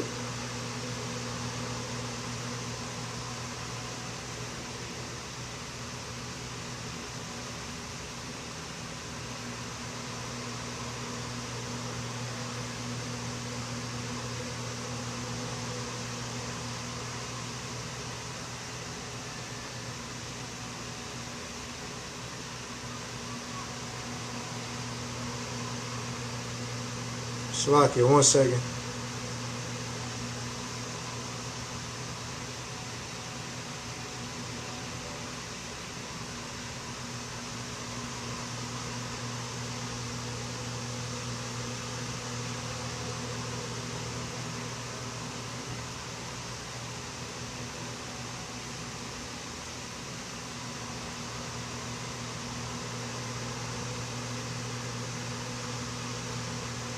Okay, so possession in the concordance is H272. In the strong concordance, we're reading H272. Possession, property, land, possessions by inheritance. Possession by what? Inheritance. What it say right here? Possession is what? Also? Property? Property. Okay, scroll down. Right? Go ahead. Noun, feminine. Strong's definition, feminine, passive, participle, possession. Something seized that is a possession. Yep. Something seized that is a possession. Especially of land, possession. Right? So when you're talking about possessing something, it says here the servants are would be a possession. Right? And children are the same as servants while they are still a child. CPS has no right to tell you what to do with your own possession or your own property according to the Bible. Right? Hold on, there's more too. Let's go to Ecclesiasticus 26:1 in the Apocrypha. Right? Same thing goes with your wife. Okay? Talk about all of this stuff, you know, how they, CPS comes and infiltrate in the house and do all kind of stuff that's they shouldn't be doing against another man's property. Right? But those are the laws of the land though. Right? We're going to go to Sirach or Ecclesiasticus 26:1. Ecclesiasticus chapter 26. Verse 1. Blessed is the man that hath a virtuous wife, for the number of his days shall be double. A virtuous woman rejoiceth her husband, and he shall fulfill the years of his life in peace. All praises. A good wife is a good portion. So hold on. Even a man's wife is his property, right? Is his portion. Go ahead. Which shall be given in the portion of them that fear the Lord. Okay, so let's see what a portion is. Right here. It's H2506 in the concordance. Strong Concordance. H2506. Right. Reads as portion, share, part, territory. Share, portion, tract, parcel of land. One's portion, one's possession. Chosen, portion, portion. A ward from God. A ward from God, right? Read down there. Strong's definition from H2505. Properly, smoothness of the tongue. Also in elopement. Allotment. Okay. Yeah. Allotment. Flattery, inheritance. Partake, portion. Okay, so according to the scriptures, your wife is your portion. Your children are your portion. They are your possession. CPS has no right to tell another man what to do with their possession. Now check this out. We're gonna go to Genesis 31. And watch this. Just peep the irony of what's being said. Genesis 31? Yeah, Genesis 31, and we're gonna start from verse 14. Right? This is a conversation with Jacob and a family member. Okay?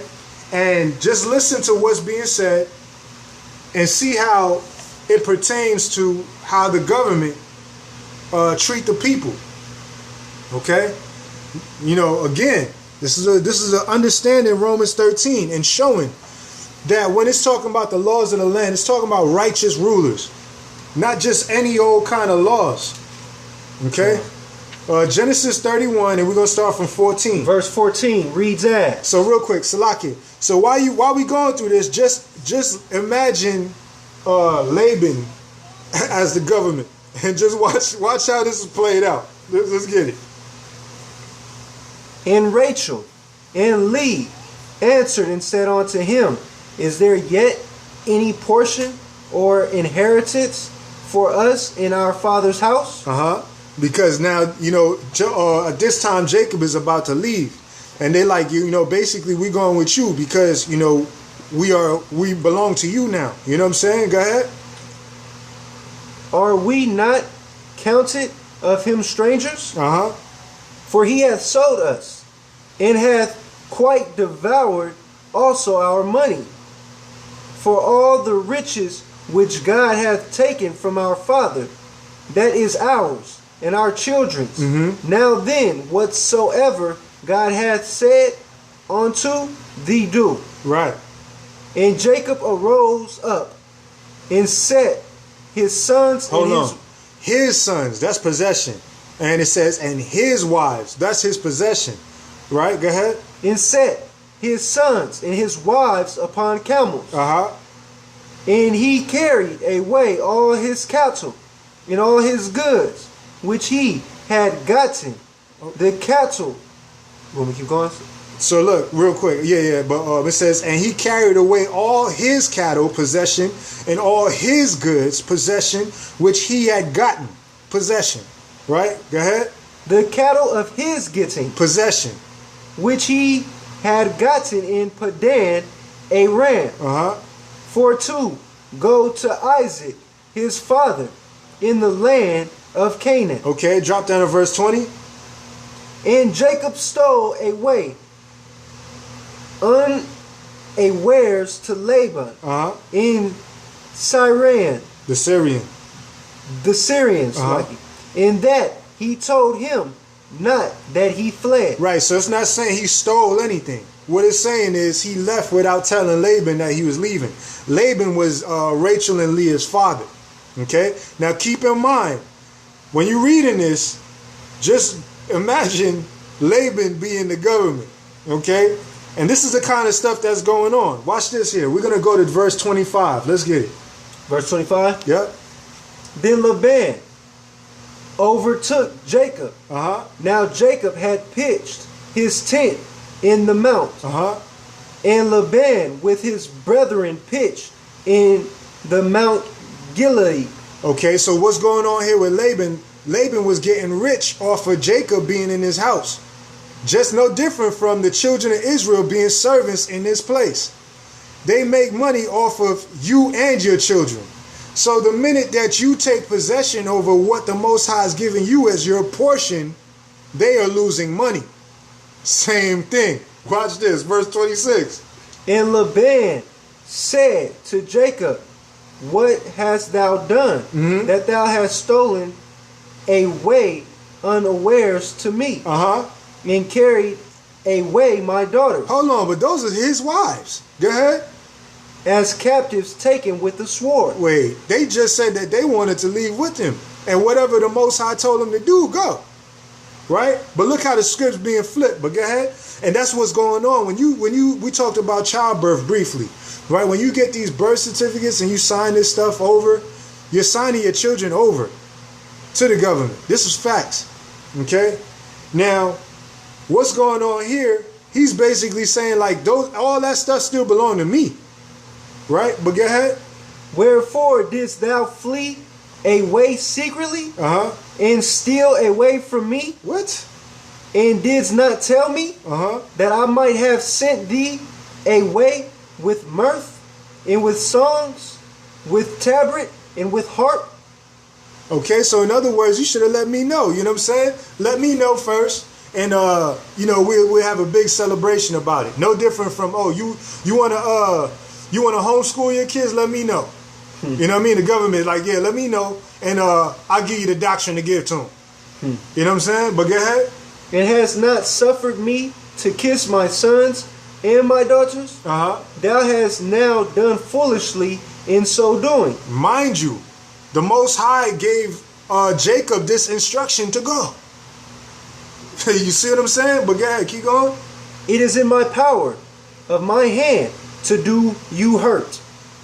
But the God of your father spake unto me yesternight, saying, take thou heed that thou speak not to Jacob either good or bad. Don't talk crazy to that man. Drop down to verse 31. And Jacob answered and said to Laban, because I was afraid, for I said, peradventure thou wouldst take by force thy daughters from me. Right? Isn't that what the government do when you don't agree with things that they have set up through their legal matters? Right? And that's why a lot of people follow these things, the laws of the land, even though it don't even sound right, even though it don't line up with the Bible. And we talking about CPS right now, right? So, they say I got to plug my child with 100 shots of vaccine, because if not, then,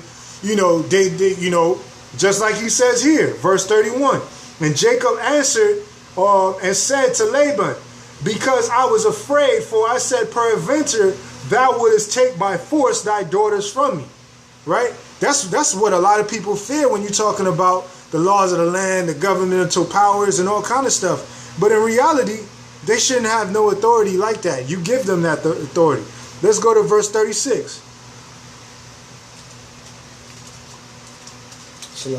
Yeah. Verse 36. And Jacob was wroth and chode with Laban. And Jacob answered and said to Laban, what is my trespass? So hold on. Why is it like CPS? What is it that y'all want here? What's your problem? I don't want to give my child a vaccine. What's the issue? Or the Bible say train up a child in the way they should go. It also say don't withhold the rod from the child. So your child is acting disorderly and you give him a pow on the butt or something. What's the problem? What is my trespass? Go ahead. What is my sin? That thou hast so hotly persuaded after me. Pursued me, right? Isn't that what the CPS be doing? All of a sudden they all in your business, all chasing you down. What's the problem? This is my possession, bro. Like, what's the issue? Why are you chasing me down? What's your problem? Right? Keep going. Whereas thou hast searched all my stuff. Oh, they want to come in your house? Go ahead. What hast thou found of all thy household stuff? Uh-huh. Set it where before my brethren and thy brethren, that they may judge betwixt us both. Okay, so what have I done that you guys are all up in people's business, telling them what to do with their property, right? Set it down right here. Show me what is wrong, right? Go ahead. So, this 20 years have I been with thee. Thy eels and thy she-goats have not cast their young. In the rams of my in the rams of thy flock have I not eaten. Right, so he's been an obedient citizen, let's put it that way, to Laban, who is, let's say, hypothetically the government.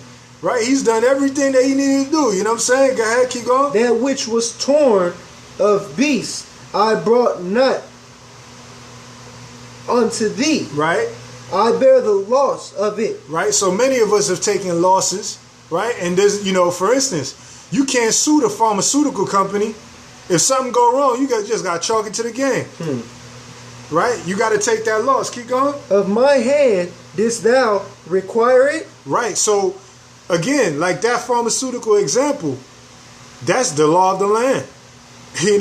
They can put poison in your body and you can't sue them for it. Right? Whether stolen by day or stolen by night. Thus I was in the day. The drought consumed me. In the frost by night. And my sleep departed from my eye. Right, so when these things happen and we gotta it fall bad on our shoulders, we just gotta take it. You see what I'm saying? And we can't, there's nobody to really put blame on. But when you're talking about how these people infiltrate and violate people's households and their family and children, this is exactly how Laban was operating, in my humble opinion, when you're talking about your children being your possession. And I use this scripture as a parable as to how these people move. You see what I'm saying? But keep going. Thus have I been 20 years in thy house. I served thee 14 years for thy 2 daughters. And 6 years for thy cattle. And thou hast changed my wages 10 times. Isn't that what the government do? You be here the whole time working like a slave. And they keep on diminishing your pay, all kind of stuff. Oh, they messed up on your check. That's just how it is this month. You know what I'm saying? Bruh, like, this is it. Right? Keep going. Except the God of my father. The God of Abraham, in the fear of Isaac, had been with me. Surely thou hadst sent me away now empty. Right. God hath seen mine affliction in the labor of my hands, and rebuke thee yesternight. Right. So we read about it when the Most High rebuked him and told him, don't talk crazy to Jacob. You know what I mean? Well, here it's showing you, man, if you allow the laws of the land, they'll strip you of everything and tell you that it's legal. That's it. You see what I'm saying? Let's get verse 43. And Laban answered and said unto Jacob, these daughters are my daughters. Hold on. Jacob telling you straight up, this is my property. Right? Go ahead. And this is how we supposed to be dealing with them. Bring that out again, bro. These daughters are my daughters. And these children are my children. His property. And these cattle are my cattle. His property. And all that thou seest is mine. His property. And what can I do this day unto these my daughters? Or unto their children which they have born? Okay, that's his property. They don't got no right to tell you what to do with your property. Your children are your property. But they say obey the laws of the land, even when it's unrighteous. Come on. Come on. Right? Alright.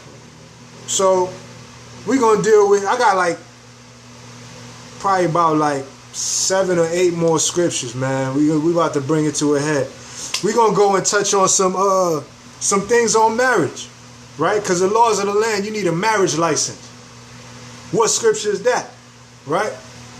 What scripture is that? Now, the Bible does talk about having a covenant between you and her, but that's between you and her. You don't have to submit that to any government official. Just like the birth of your child, you don't have to submit to any government official. Where is that in the Bible? Right? So let's get it. We're going to get on some scriptures on that. Let's go to Exodus 20 and 1. Right? Exodus 20 and 1. Because when we're talking about a covenant of marriage, it's between a man and a woman. Right? You got to have the oath. You know, even writing down the covenant between you and her. It's a beautiful thing. Right? Exodus 20 and 1. And I'm coming here to show that when the Most High gave the covenant, he also spoke the covenant. Let's get it. Which would be an oath. Exodus chapter 20, verse 1. Uh-huh. And AHAYAH spake all these words, saying. Okay.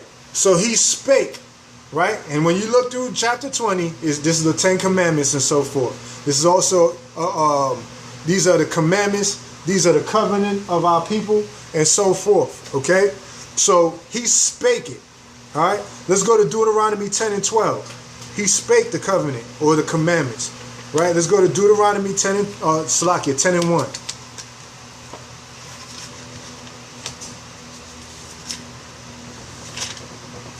Deuteronomy. Is there water? Yeah. Hold on a second. I'll get it. Okay. Slakia, 1 second, 1 second.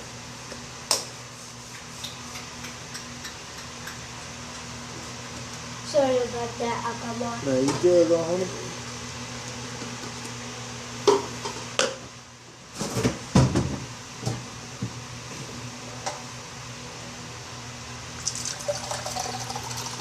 Share with your sisters just in case they want some, okay? Now, one more. Just come on, all right? Okay. So, yeah, Deuteronomy 10 and 1. Reads as Deuteronomy chapter 10, verse 1. At that time the Lord said unto me, How thee 2 tables of stone. So like hew thee 2 tables of stone. This like unto the first. Right. So this is after Moses dropped the tablets, the first tablets. He had to hew some more, cut some more. Right. Go ahead.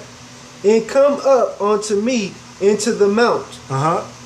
And make thee an ark of wood. Okay. Make thee an ark of wood. Keep going. And I will write on the tables the words that were in the first tables, which thou breakest, and thou shalt put them in the ark. Okay, so put them in the ark. So notice, in Exodus 20 and 1, he spake the covenant. He spoke the commandments. In Deuteronomy 10 and 1 through 2, he also wrote them. Okay, same thing goes with a marriage between two. You know, you got to have that oath.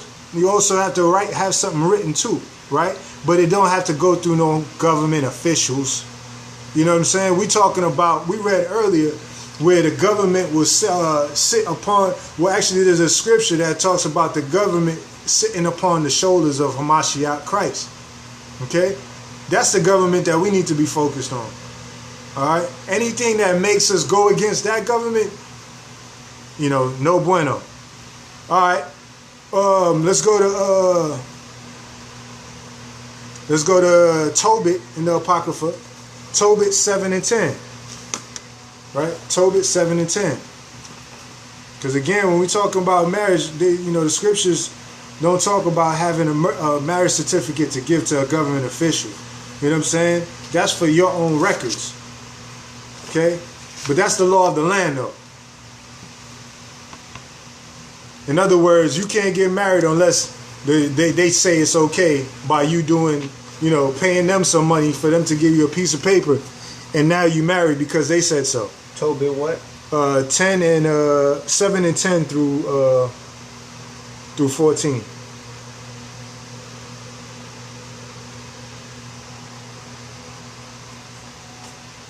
Tobit chapter 7 verse 10. For it is meet that thou shouldest marry my daughter. Nevertheless, I will declare unto thee the truth. Oh, praises. I have given my daughter in marriage to 7 men who died that night they came in unto her. Nevertheless, for the present be married. But Tobias said, I will eat nothing here till we agree and swear one to another. And swear one to another. Would that be an oath? That just like we was just talking about, speaking a covenant between the two, and also writing a covenant between the two, right? And that oath is before the Most High. But go ahead. Verse 12. Regel said, then take her from henceforth according to the manner, for thou art her cousin, and she is thine. And the merciful God give you good success in all things. All praises. Let's go ahead. 13. Then he called his daughter Sarah, and she came to her father, and he took her by the hand and gave her to be wife to Tobias, saying, behold, take her after the law of Moses, and lead her away to thy father. And he blessed them. So behold, take her after the what? And lead her away to thy father and be blessed. Salaki, we're going up more.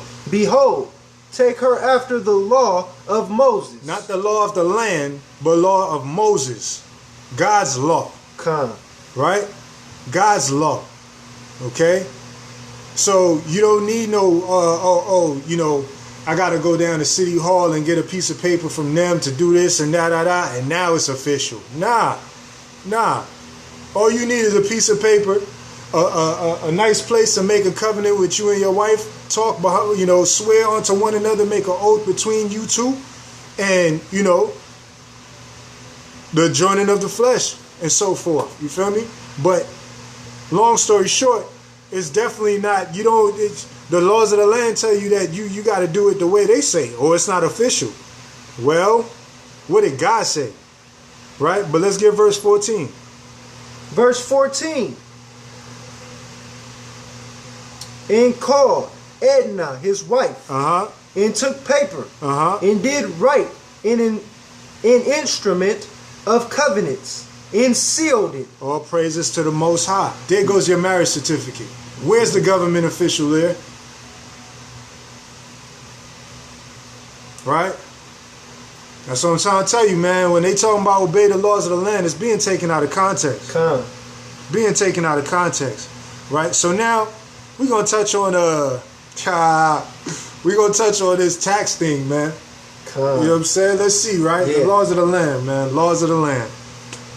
So we're gonna go to Luke 21:1. I want to establish something, right? I want to highlight something.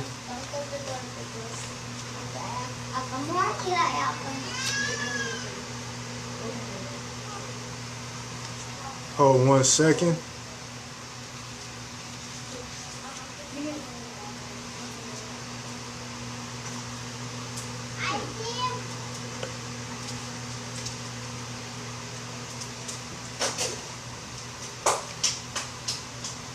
Luke 21 verse 1. Oh, hold 1 second, Slug.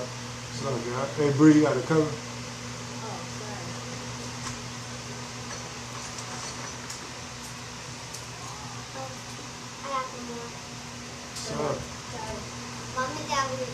Close the door. 1 second, y'all. Sorry about that.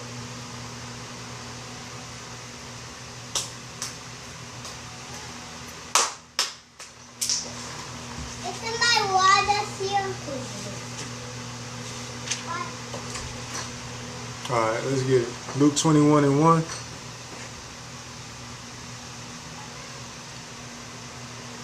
You ready? Yeah. Luke 21, chapter 1. And he looked up and saw the rich men casting their gifts into the treasury. Okay. And yeah, keep going. And he saw also a certain poor widow casting in thither 2 mites. And he said, hold on. Notice this is red letter.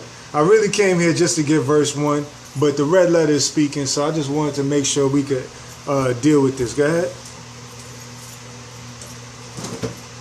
And he said, of a truth, I say unto you, that this poor widow hath cast in more than they all.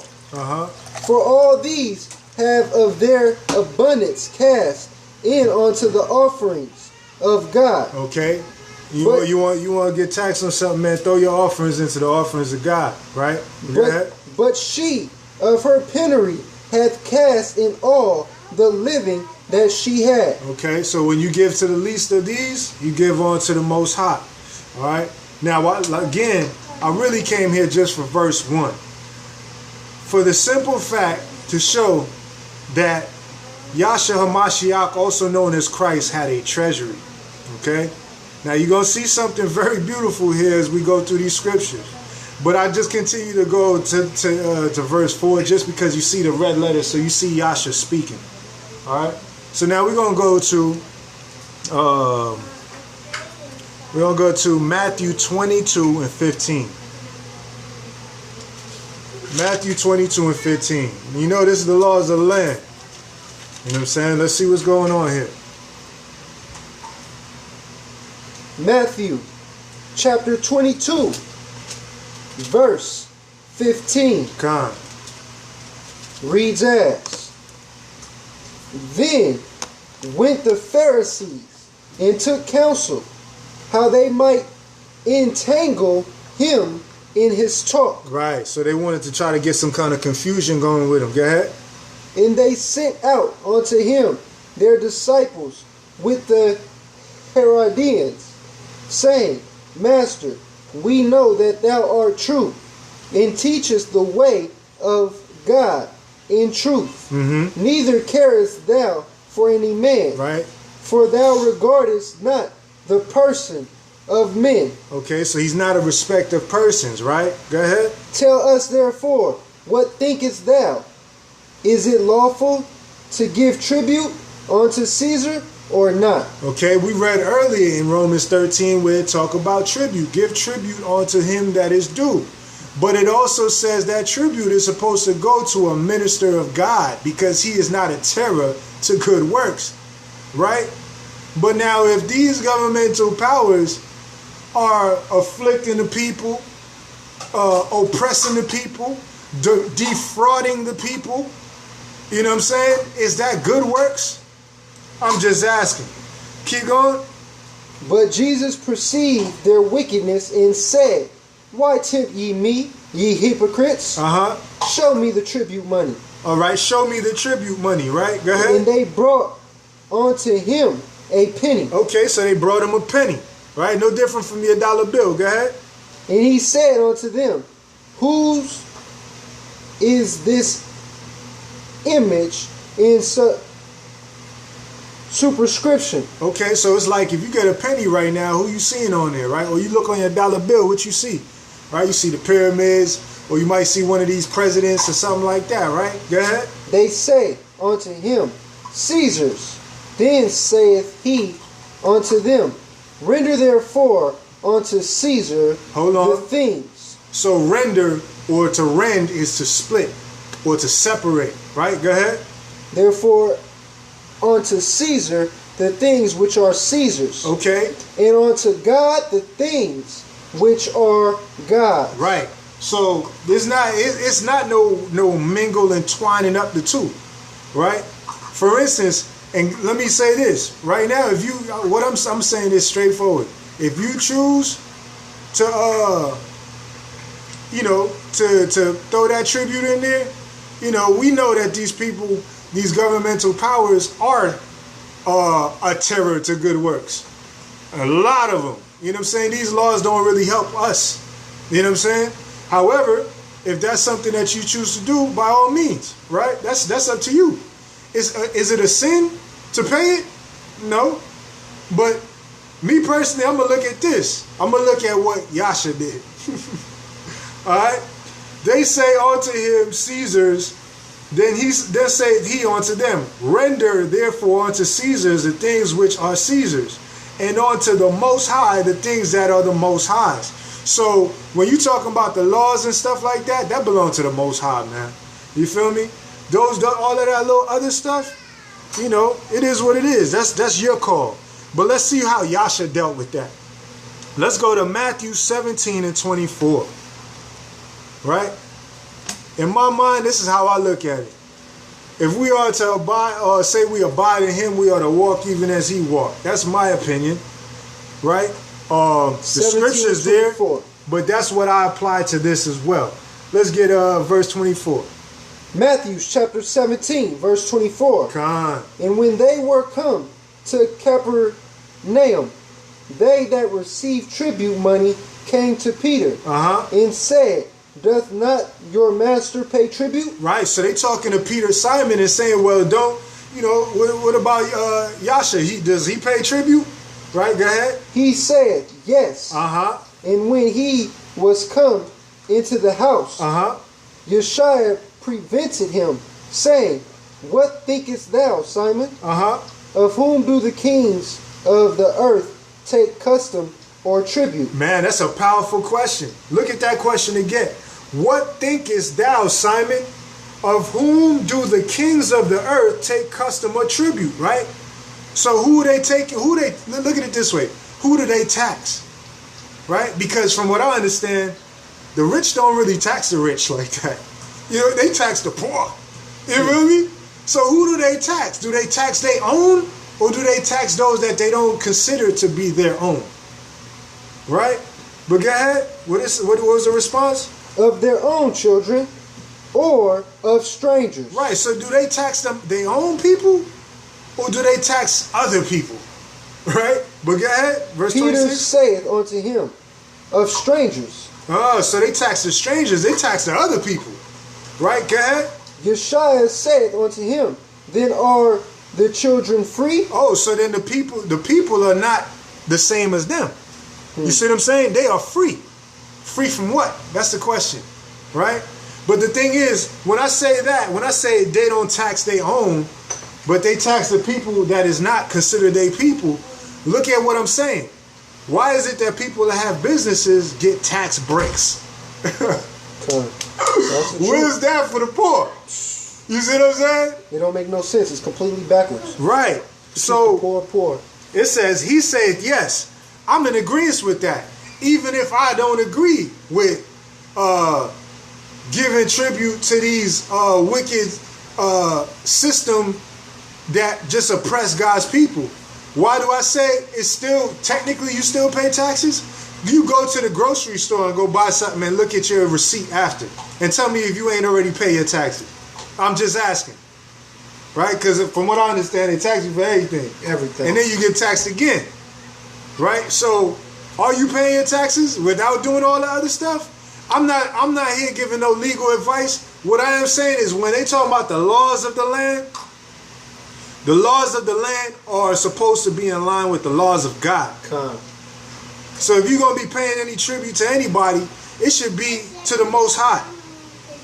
You see what I'm saying? In my opinion. But let's see how Yasha dealt with this. Let's get verse 27. He said, wait. 26, he said, then are the children free. Okay? Go ahead. Let's see how Yasha paid the taxes. Go ahead. Notwithstanding, lest we should offend them. Right? Because we don't want to cause no offenses. Right? So when you go, again, you go to the grocery store, man, they already hitting you. Go ahead. So they shouldn't be offended about nothing. That's the truth. Right? Go ahead. Go thou to the sea, and cast an hook, and take up the fish that first cometh up. And when thou hast opened his mouth, thou shalt find a piece of money. That take and give unto them for me and thee. All praises to the Most High. Now, I strategically went here in a specific order. Notice in Luke 21, it says that Yasha had a treasury. True. So, if he had a treasury, why did he send them to go get the fish and take it out the fish mouth? See what I'm saying? So you don't give them nothing. But that's the laws of the land, though. I'm trying to tell you. All praises to the Most High for the truth, man. For the truth. You know, if we say we abide in him, we ought to walk even as he walked. Well, you know, I don't feel no type of way. You know what I mean? For myself. Okay? I'm going to go to, I got probably 2 more, and we're going to bring it to a head, man. So, matter of fact, this is the last one I got. All praises to the Most High. Well, I'm going to bring out 2 more. Let's go to Luke 16 and 13. Okay? Luke. We closing it out right now. All praises to the Most High. All those that bear with us. You know what I'm saying? Luke chapter 16. Verse what? 13. Verse 13 reads as, no servant can serve 2 masters. Okay, so if you got to choose God's laws over the laws of the land, man, you putting yourself in a weird situation. Because what he's saying, you can't serve 2 masters. Go ahead. No servant can serve 2 masters. For either he will hate the one and love the other. Period. Or else he will hold to the one and despise the other. Shabbat Shalom. Ye cannot serve AHAYAH and Mammon. Okay. So if you got to choose between the laws of the land and the laws of the Most High, you cannot serve 2 masters. You're going to end up having to choose one or the other. Which one are you going to choose? See what I'm saying? So,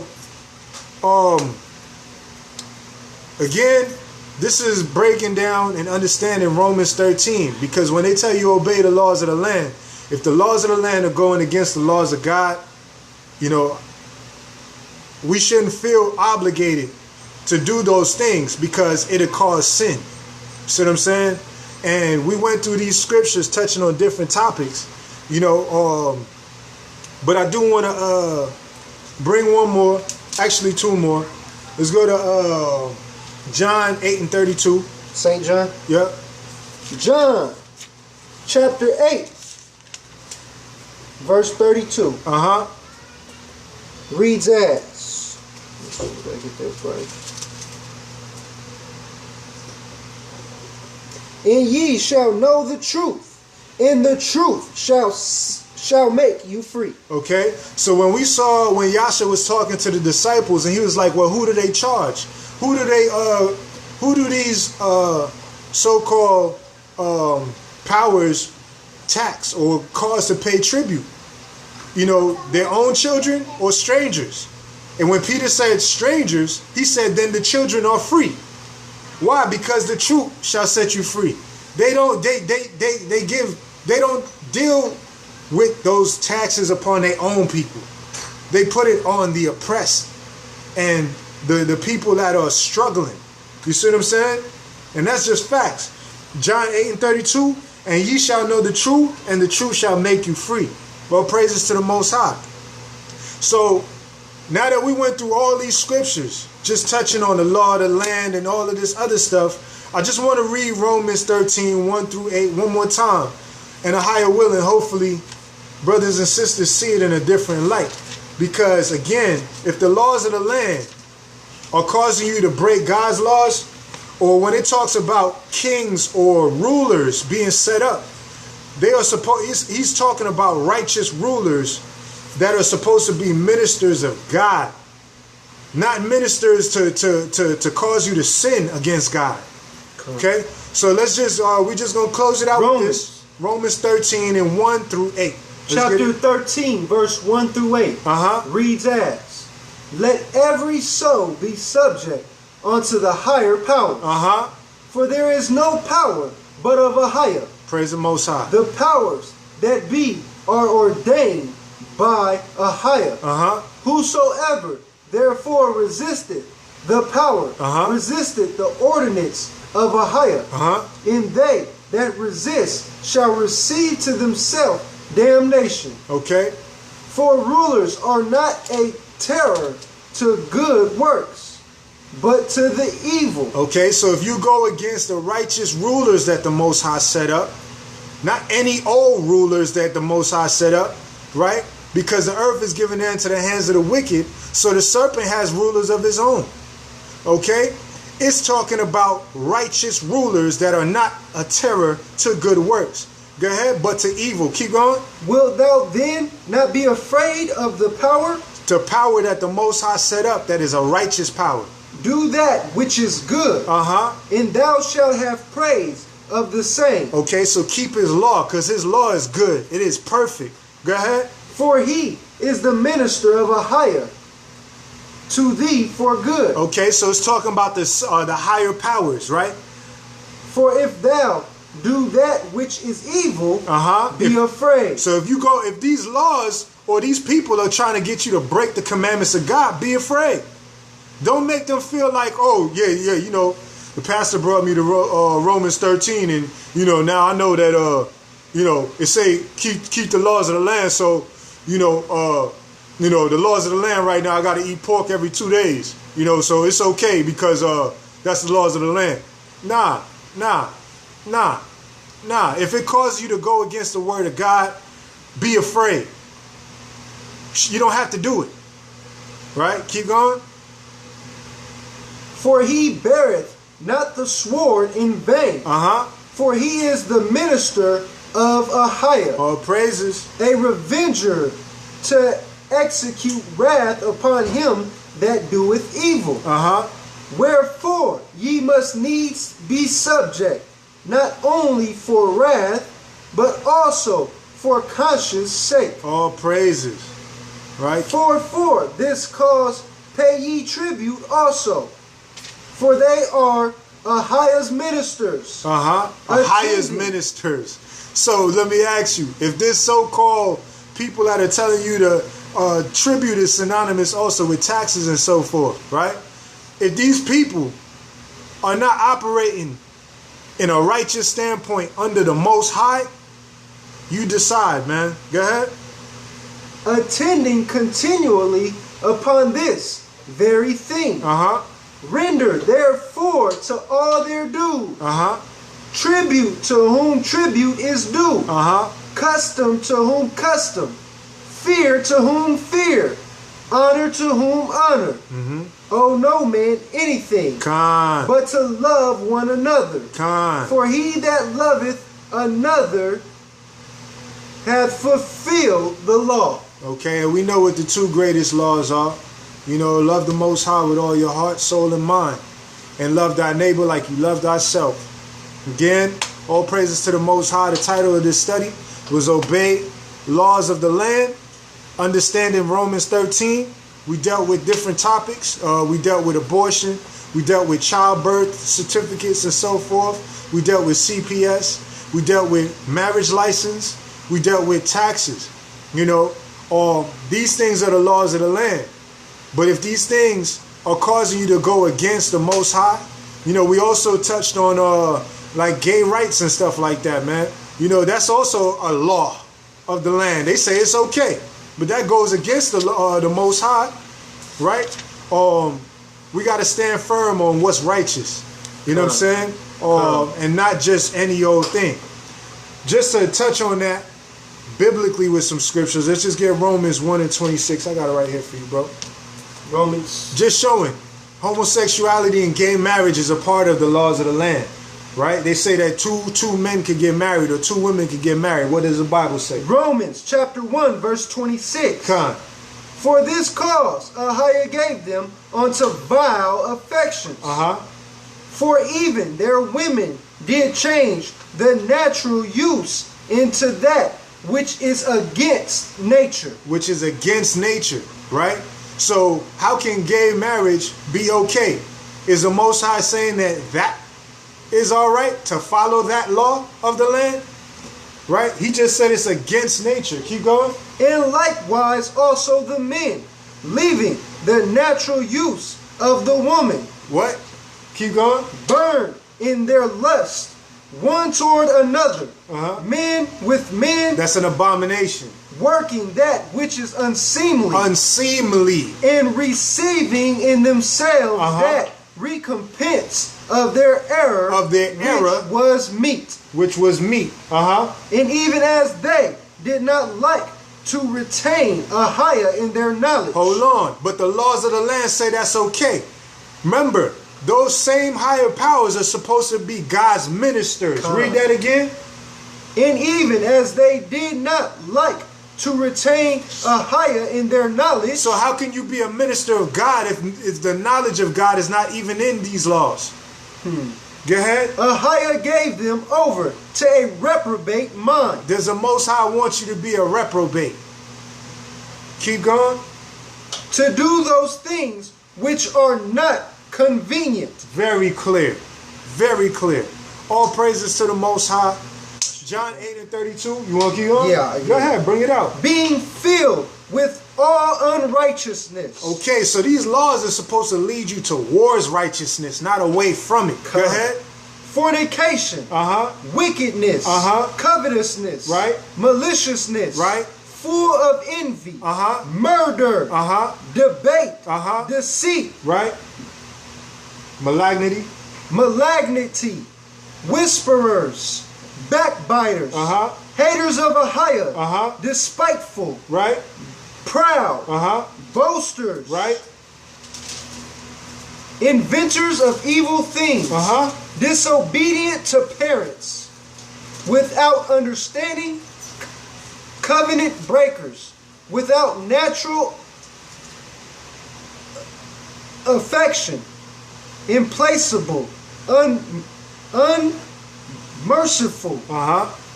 Who, knowing the judgment of AHAYAH, that they which commit such things are worthy of death. Wait. But the laws of the land say all those things are okay. Everything he just read. Everything he just read. Not only do the same, but have pleasure in them that do them. So, AHAYAH willing, I pray that it's very clear that Romans 13 is not telling you that the Most High is okay with the laws of the land that breaks the laws of God.